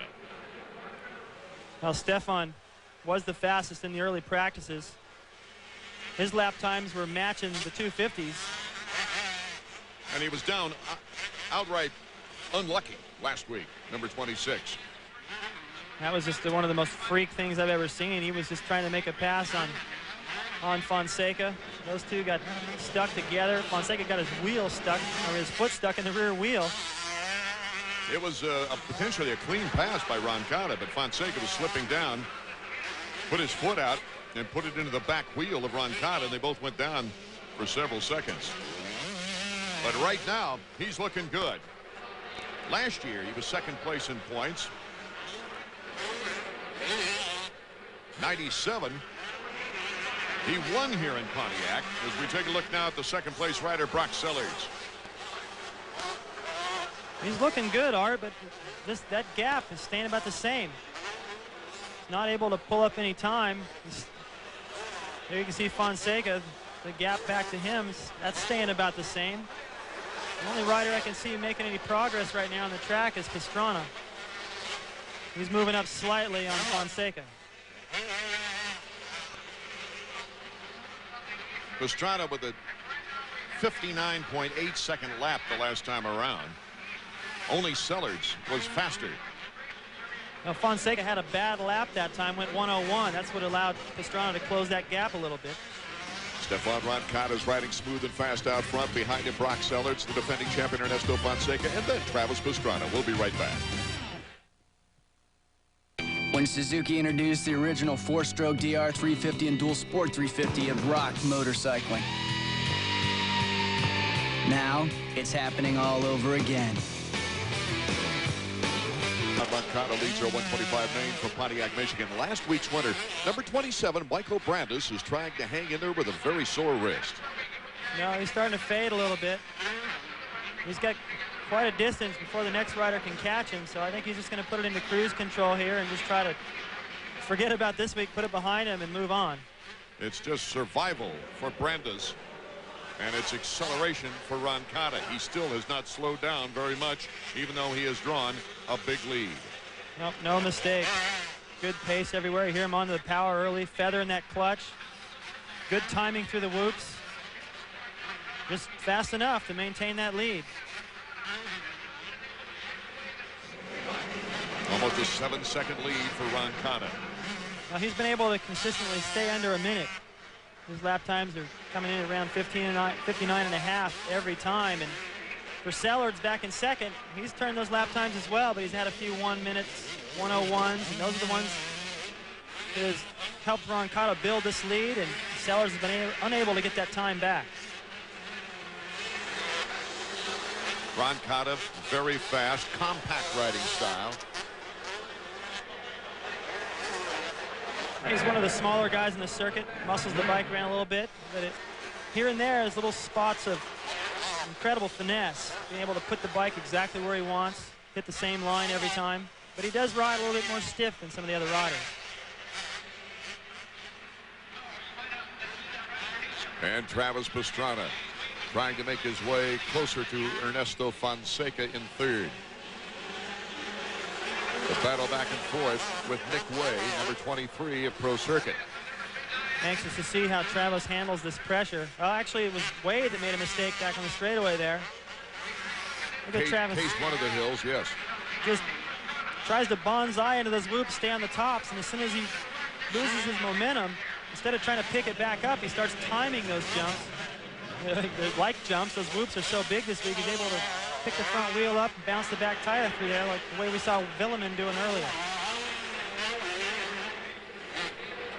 Pastrana picked that rut perfect on the jump. Doesn't look like he's tiring. He still looks like he's charging to me. Now he doesn't have that pressure from Way to be able to focus a little bit more forward. It's a long ways to go up to Fonseca. The young man who broke into Supercross, the most highly publicized athlete to ever come into the sport professionally. And right now, here in the second round, he's showing the cool, much more relaxed than he did in the first round. Well, you know, if he's able to stay where he is, that's going to match his finish from last week, but with 2 less crashes, 1 less crash on the parade lap, good starts, a heat race win. So all in all, I mean, considering he came in here sick, pretty good performance. I was going to say, you know, he rides so well and so fast, you forget he's got a cast on the throttle hand as well as has had the flu all week long. Final lap, Ron Cotta. Young man went through a very frustrating year last year with injuries. Some of the people said he didn't have the real high pain threshold, but later they found out differently, that it was a real medical problem. Yeah, he has definitely battled through some hardships. He's got it under control now. I mean, he looked fast last week. He just didn't get the best of start, and then getting hooked up with his teammate kind of ruined it for him, but he's proven right now how fast he can go. Not very far away from a victory for Stefan Roncada. Roncada, the young man who lives about an hour south of Lyon, France. A knack for Roncada. You don't see the 125 guys doing it. And he takes the checkers for his first win of the season. And right behind him, slowing down, is Brock Sellards, number 18, his second place finish in 2 races. Roncada extremely happy right now. He'll toss the goggles into the crowd. There's Fonseca, his teammate, not too happy riding by him, but he placed on the podium in 3rd. Taking a look at our Suzuki result page, Roncada leads off the list. Brock Sellards in 2nd. Ernesto Fonseca, Travis Pastrana, the same finishing mark as David Bailey noted earlier. And Nick Way rounds out the top 5 with the last week's winner, Michael Brandis, in 6th. Let's go down to Davey. All right, Stefan, I know that's the ride you've been waiting for 2 years for. Congratulations on the Pontiac win. Yeah, you know, my Yamaha 125 is working awesome. I put a great start because of it tonight, and I had surgery on my arms last year. My arm pumps are gone now. It's not an excuse anymore, and I'm happy I can prove tonight I can win without letting go at the end. So that's one of the best nights of my life. I mean, I'm so happy right now. It's great for me and the team. It's just awesome. Right on. I know last week you had a problem. You and Ernesto Fonseca crashed. Really hurt you in the results. Way to bounce back here at the Silverdome. Yeah, you know, last week it was a bad deal. You know, it was part bad luck, part both of us fault, you know. So I forgot about it. I had to catch up on points this weekend. I worked really hard during the week. My mechanic worked really hard on my back. It's working perfect. My team manager, Rico, is doing a great job. And I want to thank Mark Peters for building me a 6 Supercross tracks in my backyard. Without him, I couldn't have done it. And of course, Eric Hugh and Phil Alderton are here to sponsor me and push me all the time. And it's great to have guys like that behind you. And I want to thank my girlfriend, my parents, and everybody that's helping me out this year. It's great. Good job, Stefan. Thanks, Jesse. Thanks a lot to you, dude. Thanks, man. 7 rounds of 125 action, 7 different winners, and we have a new points leader as Brock Sellards takes over the lead of the 125 points race. Brandis still in second, Roncada in third. We'll be right back as Jeremy McGrath tries to give Yamaha their 100th Supercross victory.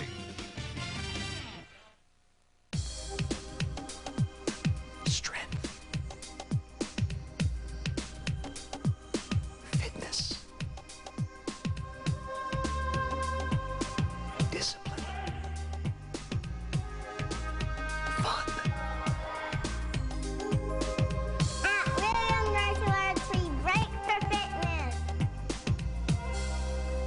Call Williams Martial Arts at 858-3800. We now take you behind the scenes of a Video Den advertising meeting. Well, I think what we really need to do is to sell the store. There are several records on the line here tonight in Pontiac, Michigan, as we get set for the 250 main event. The 20-rider field was completed when Greg Schnell and Ryan Terlicki took the top spots in the Suzuki Last Chance qualifier. 20 laps of 250 action as we take a look now at the 250 lineup sponsored by Honda. You've got Jeremy McGrath and David Villeman, the only winners on the year. Kevin Windham and Sebastian Tortelli from Team Yamaha, or Team Honda rather. Timmy Ferry, Greg Albertine, Ricky Carmichael, Mike LaRocco, Damon Huffman, Jean-Sebastian Waugh, Kyle Lewis, Larry Ward, Michael Craig, also a winner in Supercross. Privateer Heath Foss, Isaiah Johnson, John Dowd, all kinds of outstanding riders. Greg Schnell, a 125 West rider, making it in the Last Chance qualifier with an impressive ride. The 30-second board is up. Will Yamaha win their 100th Supercross victory? A landmark for Yamaha if Jeremy McGrath, David Villeman, or another rider on a Yamaha can get that checkered flag. Well, it's looking pretty good. McGrath winning his heat race, Villeman winning his heat race. The only 2 winners on the season. I say the odds look good.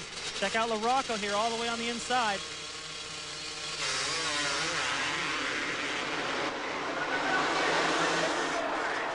Main event underway. Jeremy McGrath, a great start. Jeremy McGrath gets his 3rd whole shot of the year.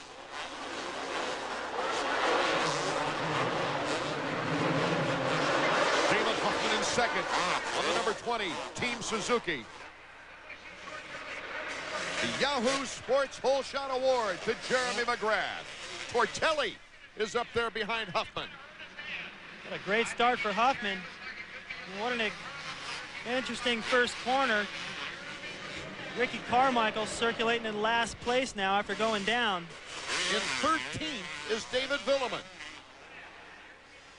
Look at Carmichael. He gets in there against his teammate, gets sideways, and as that bike swings back around, he clips the inside corner marker and collects Mike LaRocco. LaRocco, a great start for a change. Right there alongside Villeman, but they just get hung up. They got to go around all this wreckage. There you see LaRocco getting off and having to pull the bike back. A bad break for LaRocco. That's it. He is not going to even come close to finishing where he wants to finish tonight, which is probably one of those top 2 spots he'd be happy with. It just looks about impossible now with a start like that. So, David Bailey, do you suspect now we have a race for second? Ward, Windham goes down. Ward gets through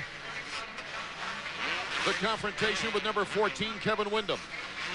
Now Kevin has to restart the bike. The energy that takes, lose your rhythm. More riders going by. He's behind LaRocco now as you take a look at Ward running 4th. Another look now. Oh, that was just inches right there. Kevin tripling into that corner. Just clips the back wheel of Larry Ward. I don't think Larry Ward meant to do that. He was just taking his line. Kevin thought he could just sneak back under there. Jeremy McGrath already with almost a 2-second lead on Damon Huffman. But look at Damon Huffman, Tortelli, and Ward and Albertine off tremendous starts and could end up with their best results in the year 2000 so far. And yeah, once again, Albertine at the tail end of this pack we just talked about. Another pretty strong performance for Greg. He's been up front each of the last 3 main events. There's Sebastian Tortelli. Tortelli in third place. He may just start turning into more and more of a Supercross rider as this season progresses. He's getting faster. He's starting to turn some of the fastest laps in practice and in his heat races. Always well-conditioned Tortelli. Last week in 8th at Indy, his best of the year was the opener at Anaheim, where he took a 4th place. But right now, he's hovering in 3rd.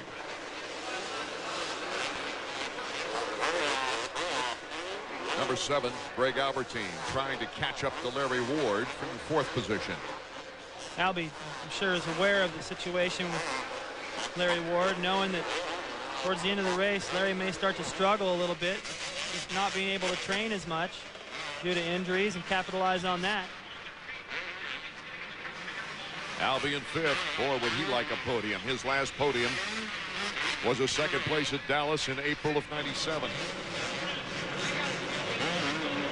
Tortelli having to restart the bike, David. That's just right after the triple. You're trying to get stopped to the corner without stalling the bike. The soil's real loose right there. So Ward and Albertine move up a notch with Tim Ferry behind them. Number 10, Larry Ward, Team Kawasaki. His first year on the Kawasaki team. Albie sticking that front wheel in there, letting Larry know you better not go wide again. And Greg Albertine, as they go through the Toyota Corkscrew, after his great national championship, extended his contract with Team Suzuki. Hopes to end his career with Suzuki. Look at the momentum through that whoop section. Here comes Albertine. Albertine goes to the outside. Larry Ward has to let him go. What great power and acceleration and control through the whoops. That was just determination. He came out of the corner and just, he had his sights set on the line he wanted to pick, right to the outside of Ward. No problem.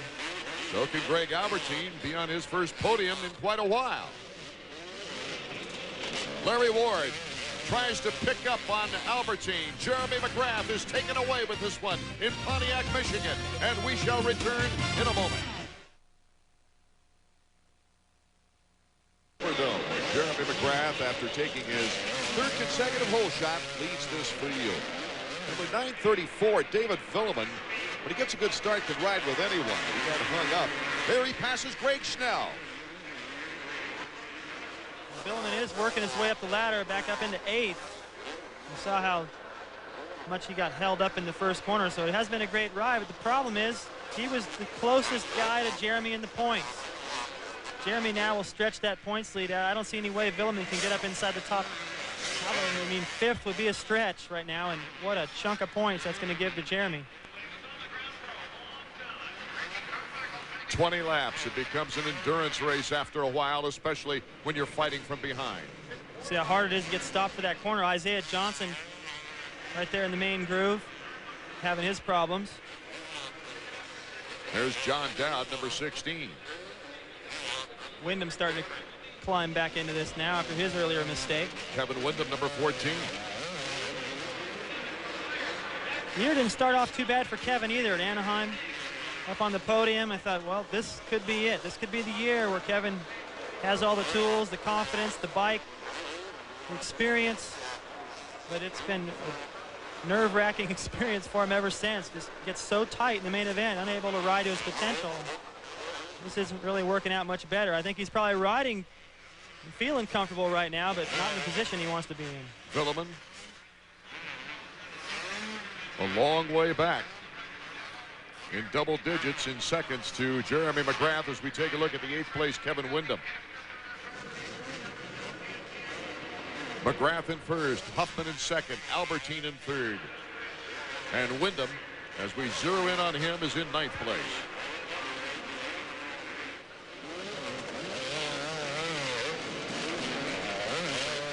Remember Ricky Carmichael going down to that first corner, obviously did a face plant, no visor on that helmet. He's climbed his way up into 12th spot. He was 11th here last year in his very difficult premier year in 250s. He won the 125 East Crown here back in '98. And of course, '97, he wore the number 70. He had a crash in that race in the 125s in 97 here, but ended up third. This has not been a good weekend for Ricky. Crashing yesterday, going in for a CAT scan, a possibly bruised spleen.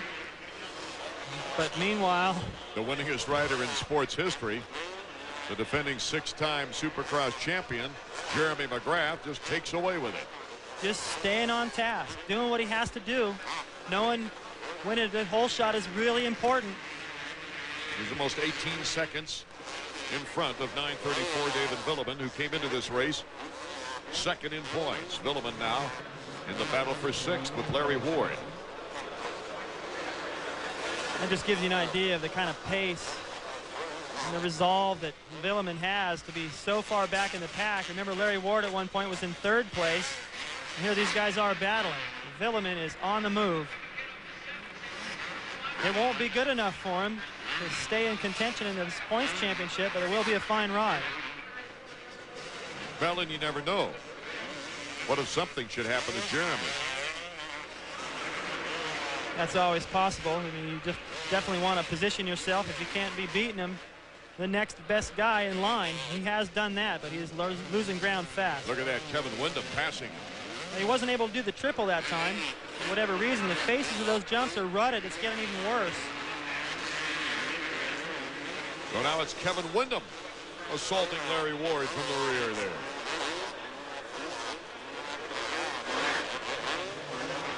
Ward, Windham. You know what happened there, Art? They came into the corner, and Larry Ward pulled one of those old-school moves on Villeman. He shut down and made sure that Villeman wouldn't be able to jump the double. What he unknowingly did is open the door for Kevin Windham to move right up by the Frenchman. Now Kevin's capitalized even more, getting around Ward. You can see Ferry just ahead of Kevin now over the triple. So Kevin still has another rider. He can move up into the top 5. That would be an improvement over the past couple of races. Villeman trying to get a wheel in front of Larry Ward. There's Windham, Ward, and Villeman.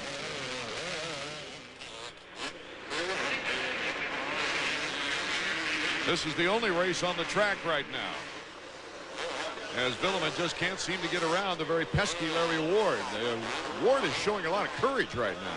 Well, I know that he's having to dig deep right now for this performance with the pain and lacking the fitness. Wyndham on a charge. He's cut 3 seconds off Tim Ferry's advantage in the last lap. Number 14, Wyndham, takes the inside move into 5th place. Jeremy McGrath continues to lead round 7 of Toyota Trucks presents EA Sports Supercross. We'll be back.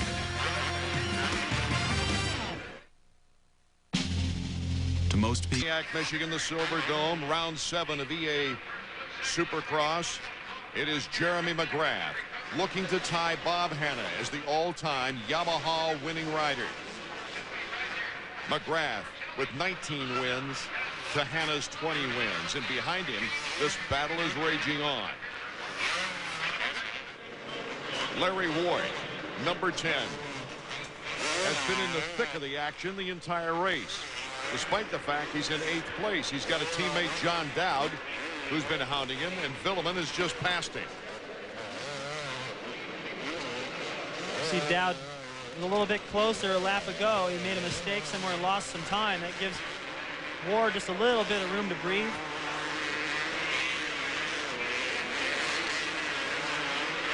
Back behind, right behind John Dowd, though, now is number 5, LaRocco. You see LaRocco just heading up the hill right there.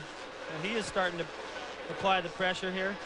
The former 2-time 125 Western champion, number 20, Damon Huffman. I'll tell you, Roger DeCoster has got to have a smile in his heart right now.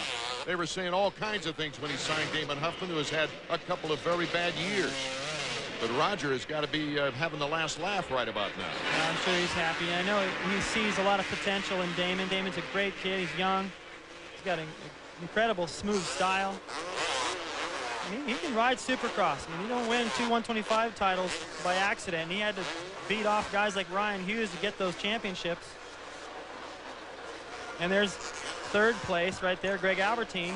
He's starting to feel a little pressure now from Tortelli, but if Albie and Huffman can stay where they are, that's 2 Suzukis up on the podium. I'm sure that'll give Roger a reason to smile. They're just starting to pass a lap or Terlicki. And here comes Sebastian Tortelli versus Greg Albertine. The former World GP motocross champions going back and forth. This is a rivalry right here. Battling that out for the 250 World Championship. These guys just keep finding each other out there on the racetrack. Tortelli, a 125 and 250 winner. Greg Albertine, a 3-time world champion. And, of course, his biggest credential here in America, a tremendous championship in the national motocross scene last season, the 1999 season. Here's Jeremy McGrath. Watch him through these whoops. Keeps the bike flat. Not quite as aggressive through there as he was in the heat race or earlier in the main event. He doesn't have to be, but even when he's just kind of taking it easy through there on cruise control, it's still faster than most everyone else and consistent. With Jeremy McGrath possibly winning his 5th race of the year and Villeman winning 2. That's 7 consecutive wins for Yamaha would tie an all-time single-season win streak for them. Hanna back in '78 with 6, and Bell, Mike Bell, capping it for number 7 back then. And if you count Las Vegas last year, it's actually 8 consecutive wins for Yamaha, 7 in this season.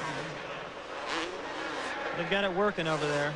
This could be starting a mini streak here for Jeremy. This could be 3 in a row if he hangs on.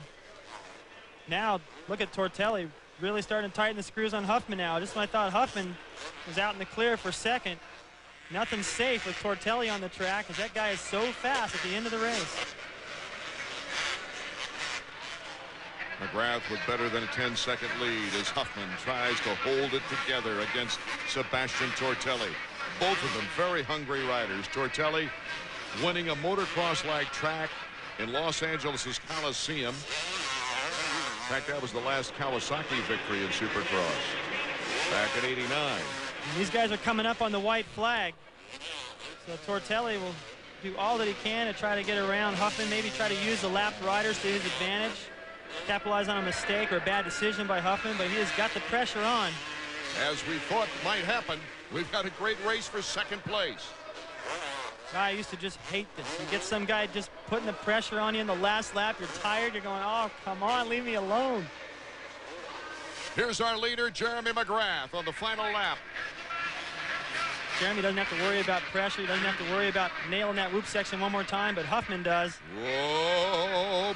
Sebastian Tortelli putting that wheel in front on the turn. They collide just a little bit. Sebastian Tortelli, a good angle. Bar to bars, they come down into the triple. Tortelli takes over second place. Huffman still within earshot of the podium. And here is Jeremy McGrath approaching the checkers for the 5th time this year. The 65th time in his career. Tortelli in second. And Damon Huffman a very close third. 2 very fine races by guys who were just hungry to get on that podium. Yeah, there's Tortelli's mechanic.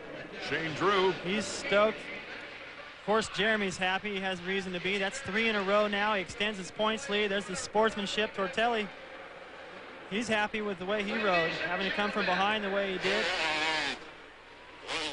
I think Huffman, too. I mean, I know he's disappointed from letting Tortelli get by, but that's his best finish. A 5th last week, a 3rd this week, starting to get on a roll. This makes Jeremy the second leading winningest rider here in Pontiac. As Hanna had 9 wins, Jeremy McGrath now with 5, 1 better than Bradshaw's 4. We'll be right back. Hello. I'm going to tell you, these last 3 races are arguably your best ever. You've led all 60 laps, 3 state main event wins, back in control of this series.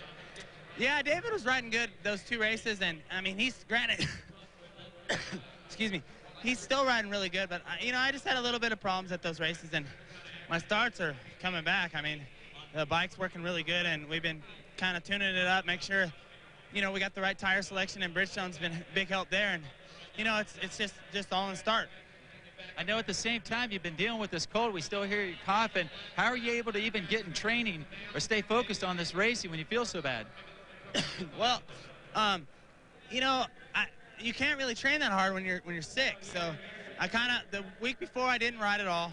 And then this last week I rode 2 days, but I didn't really train. I didn't want to push it because I knew I had a cough going, and you know, I don't want to make myself worse. So I'm going to continually, slowly get back into my training, and I'll probably end up doing some this week. Well, you have a great 3 weeks. You got another streak going. Congratulations on the win here at the Silverdome. Thanks a lot. It feels great to be up here. You know, the last 3 races have been fairly easy for me. I just get to start, and it's not been that big. So, you know, I'm just having a good time, and that's about it. Jeremy McGrath will have to be on his deathbed before anybody comes close to him. If that's the case, he still has a very bad case of the flu and a cough down deep. But Jeremy McGrath picks off another one here, his 5th win of the season. Tortelli, a very fine situation in second place as we take a look at the top 10. Ricky Carmichael coming back to get into the top 10. Greg Schnell, fine race too, getting into the main event through the last chance qualifier. Let's go down to Davey. Sebastian, what a surprising ride. I know you fell about the midway point, then you got back on the gas, you ran up into second. Yeah, you know, I was third and I stole the bike at the landing, so that was pretty bad. And after that, I just did my race and raced the track, and the track was getting tiring, and I worked pretty hard, and that paid today. And I would thank my sponsor Honda, who did a great bike. You know, that's long time I'm working hard. Outdoor went good, but I get hurt, and hopefully this year going to be better. And so I would like to thank them for the support. I would like to thank Snowfield, who helped me since the beginning out here, Smith, who helped me today, and a lot of sponsors that maybe I forget, but I'm so happy today, and that's a long time I haven't been on podium. Very good job. And also, we're going to go to the 3rd place rider here, and here's another big surprise. Damon, that was a ride like the Damon Huffman of old. You seem to really get it together there in the main event. Yeah, I did, and you know, that start makes all the difference for me. These guys are so good, you can't come through the pack like you used to, but my Suzuki got me up front, and I rode good, ran second for a long time, and made a little bit of a bobble at the end of the whoops, and that's what did it for me. Welcome back to the podium, Damon. Thanks a lot. It's been a while, and I'd like to thank Team Suzuki, my mechanic Brian Barry, Thor, Shoei, Smith Goggles, and Dunlop Tires. Thanks, everyone. It's been quite a comeback for this young man after winning the Atlanta Supercross in 1997. Severe injuries altered a once promising career. Roger DeCosta there on the left believed he could make it back. That's why our U.S. Army Teamwork Award goes to the Team Suzuki crew, team manager Roger DeCosta, mechanic Brian Barry, and all the others who helped number 20 Damon Huffman back up on the podium. Congratulations, Team Suzuki, our U.S. Army Teamwork Award winner. As a tremendous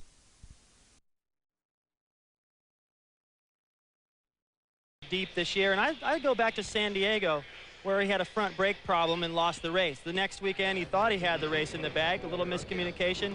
Villeman kind of stole the win there from him, and he was so infuriated, had so much fire going into the next round in Houston, and he won that. I didn't really think that would last. It's so tough to maintain that level of intensity, but he has, and he's done it while he's been sick. The guy is just amazing, and that 22-point lead over Villeman, it's even worse going back to guys like Ricky Carmichael and Kevin Windham. He could stay home for 2 weeks and still maintain a points lead over those guys. One more win for Jeremy McGrath on a Yamaha means that he'll become the all-time Yamaha winningest Supercross rider, surpassing the mark of 20 set by Bob and Hanna. And notice Damon Bradshaw also had 19 victories on a Yamaha. Do you expect the contenders here tonight to step it up? Well, normally I would say I expected that, but I feel it tonight. There's something about it. After watching the practice sessions and then thinking about what's happened in the past couple of rounds, Carmichael has proven he has consistency, but then that bad finish last week with a crash in the first corner, I think he's going to come in here with a little bit more fire. I know Villeman has to come in here with more fire if he plans on winning this championship. So, yeah, I think these guys are going to step it up. And with the 6-time champion is our Davey Coombs. Well, right here he is, Jeremy McGrath. Jeremy, we're almost the halfway point of the season. What kind of grade would you give yourself at this point? Well, most of the races I'd give myself an A, but I think considering I let myself slide one away in Phoenix, I would give myself probably B+. What about tonight here at Georgia Dome? We've got some red Georgia clay. The track looks really tricky. Yeah, the track is going to be tough because it's going to be hard to do 20 hard laps in the same line. The clay here is really awesome and tacky dirt, but it changes so much throughout a race that it's going to take a smart, patient rider tonight, I think. We'll look forward to seeing if you can make it 4 in a row. All right, I hope so. Thanks. I'd like to let these guys think about it on the week off. We've got a track of red Georgia clay, David Bailey. And that's the thing that really makes this place interesting because the soil is so sticky. I think we're going to see a lot more mistakes tonight than usual. There's the long start. It makes a left and goes all the way to the top of the right side of your screen into a hard right. Kind of a tricky rhythm section, and then a whole straightaway across the bottom there. No one's really figured that one out yet except Jeremy McGrath. Then they come back over the first triple and go backwards all the way across the starting line.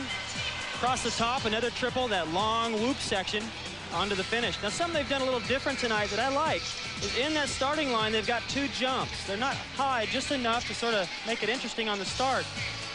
They don't look like much from up here, but when you get down close, you really got to think about how to negotiate that while you're looking for 4th gear on the start. Yeah, more than a speed bump in a parking lot, that's for sure. The 250s have 2 qualifying heats where the top 4 riders get to transfer to the main event. Even Jeremy McGrath in this game, ladies and gentlemen, has to qualify. The rest of the field goes to the semis where the top 5 qualify for the main. And then the last to get the choice of gate positions come out of the last chance qualifier with the 2 top riders getting into the money, rounding out the 20-rider field. The 250s at the gate for our first qualifying round right now. Get nervous time as we take a look. Number 5, Mike LaRocco, who's in this first 250 heat. David Willem, the 2-time winner, is also in this heat, along with Sebastian Tortelli, Damon Huffman, who had a podium performance last week, John Dowd, and Larry Ward of Team Suzuki. The veteran privateer, Kyle Lewis, Greg Schnell, who's a 125 West rider, trying his chances here in the 250s. Isaiah Johnson, Jason Thomas, the Ironman. We're set to go for our first qualifying round of 250s.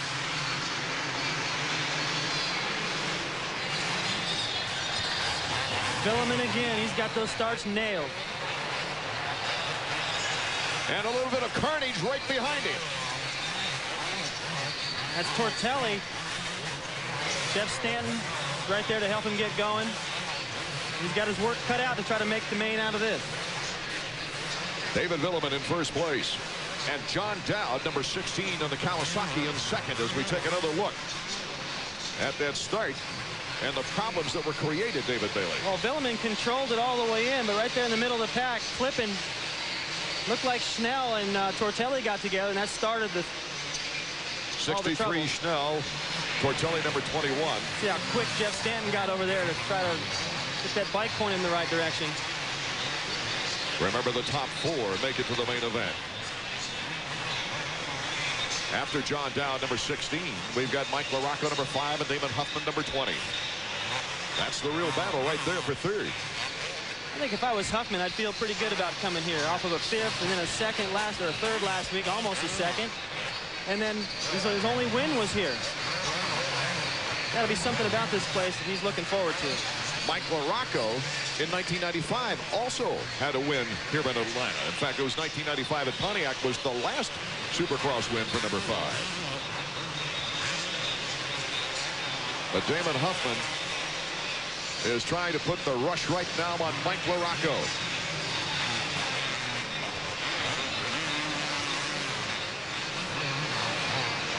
In 1997, he got the whole shot here and led every lap to score his lone Supercross victory so far. LaRocco doing the job of the whoops, David. No problem. Just opened up that gap. Now he doesn't have to worry about Huffman again. Even if he catches him, it would take probably the whole lap till they get back to that whoop section and he'll just pull away again. It's always nice to have that. Whoa, Huffman getting a little squirrely there, but these guys grip the side of the bike. It's just like a guitar player closing his eyes and knowing right where his hands are on the neck. These guys just land right back on the pegs. Kyle Lewis is on the bubble as we take a look at Mike LaRocco in third. John Dowd, very impressive in second place, as Villeman is our leader here in the opening qualifier for the 250s. John's got the speed. I think he's really struggled with starts.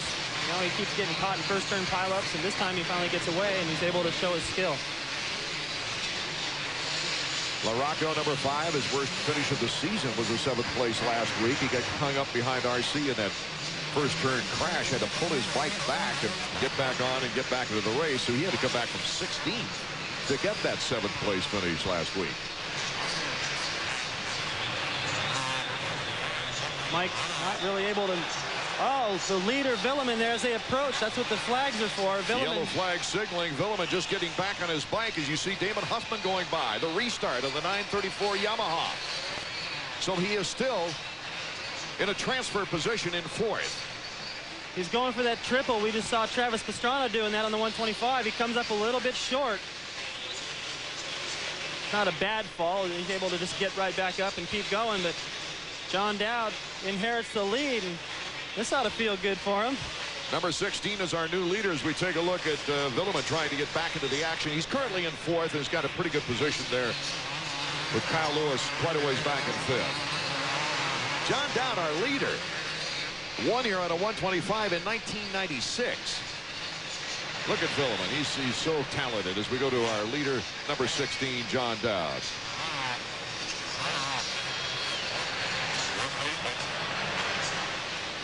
Last week, he had his first single-digit finish at 9th. John Dowd I'm speaking about, our leader. We'll be right back.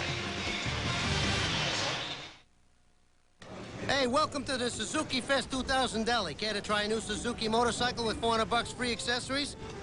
I suggest the Katana 750 or 600 and a helmet. The Bandit 1200 and 600 are house favorites and go great with leather jackets. Today's special is the GS 500E with a side of gloves and a helmet. Everything's good, even the financing, like 0 down, low APR, and low payments on selected models. Come into Suzuki Fest 2000 today. Free accessories, great financing. Offers end April 30th. All right, so what do you like?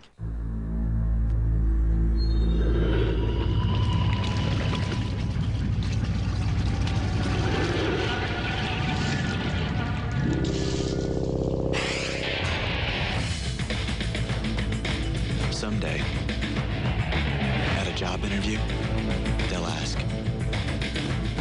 do you work well under pressure? Try not to laugh. To accomplish everything you need to do on the ground, often you have to spend time in the sky. Fortunately, what you do both places can help you get where you really want to go. Just get the Delta Sky Miles credit card from American Express, giving you American Express service on the ground and Delta Airlines service in the sky. You can apply now, right over the phone. Just call 1-800-SKY-MILE. With the Delta Sky Miles credit card, every dollar you spend gets you a Delta Sky Mile. And when you buy your Delta ticket with it, you gain even faster. You get 1.5 Sky Miles for every dollar you spend. Plus, when you apply now, you'll receive 5,000 bonus Sky Miles automatically with the card. And of course, you'll get American Express service worldwide. Call 1-800-SKY-MILE and apply now. We can take all the information in just a few minutes. Call today. The sooner you get the Delta Sky Miles credit card, the sooner you can get someplace you really want to go.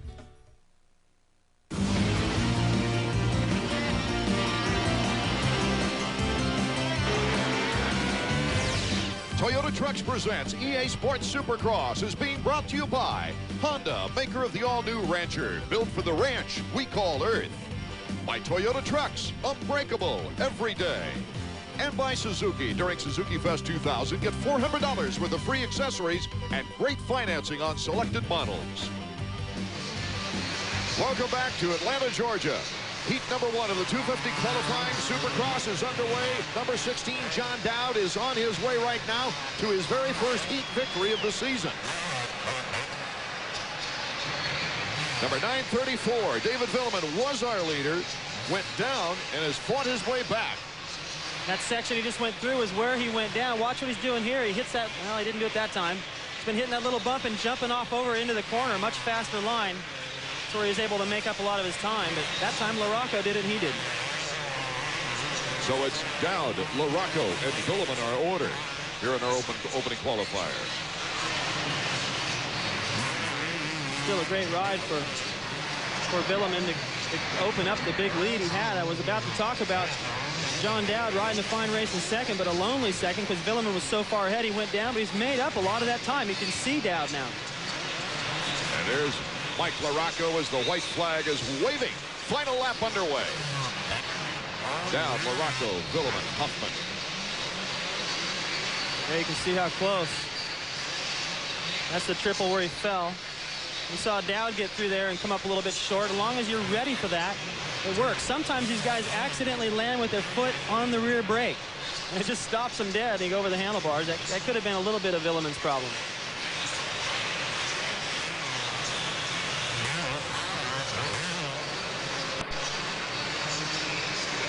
Villeman working hard, digging to keep Huffman behind him now.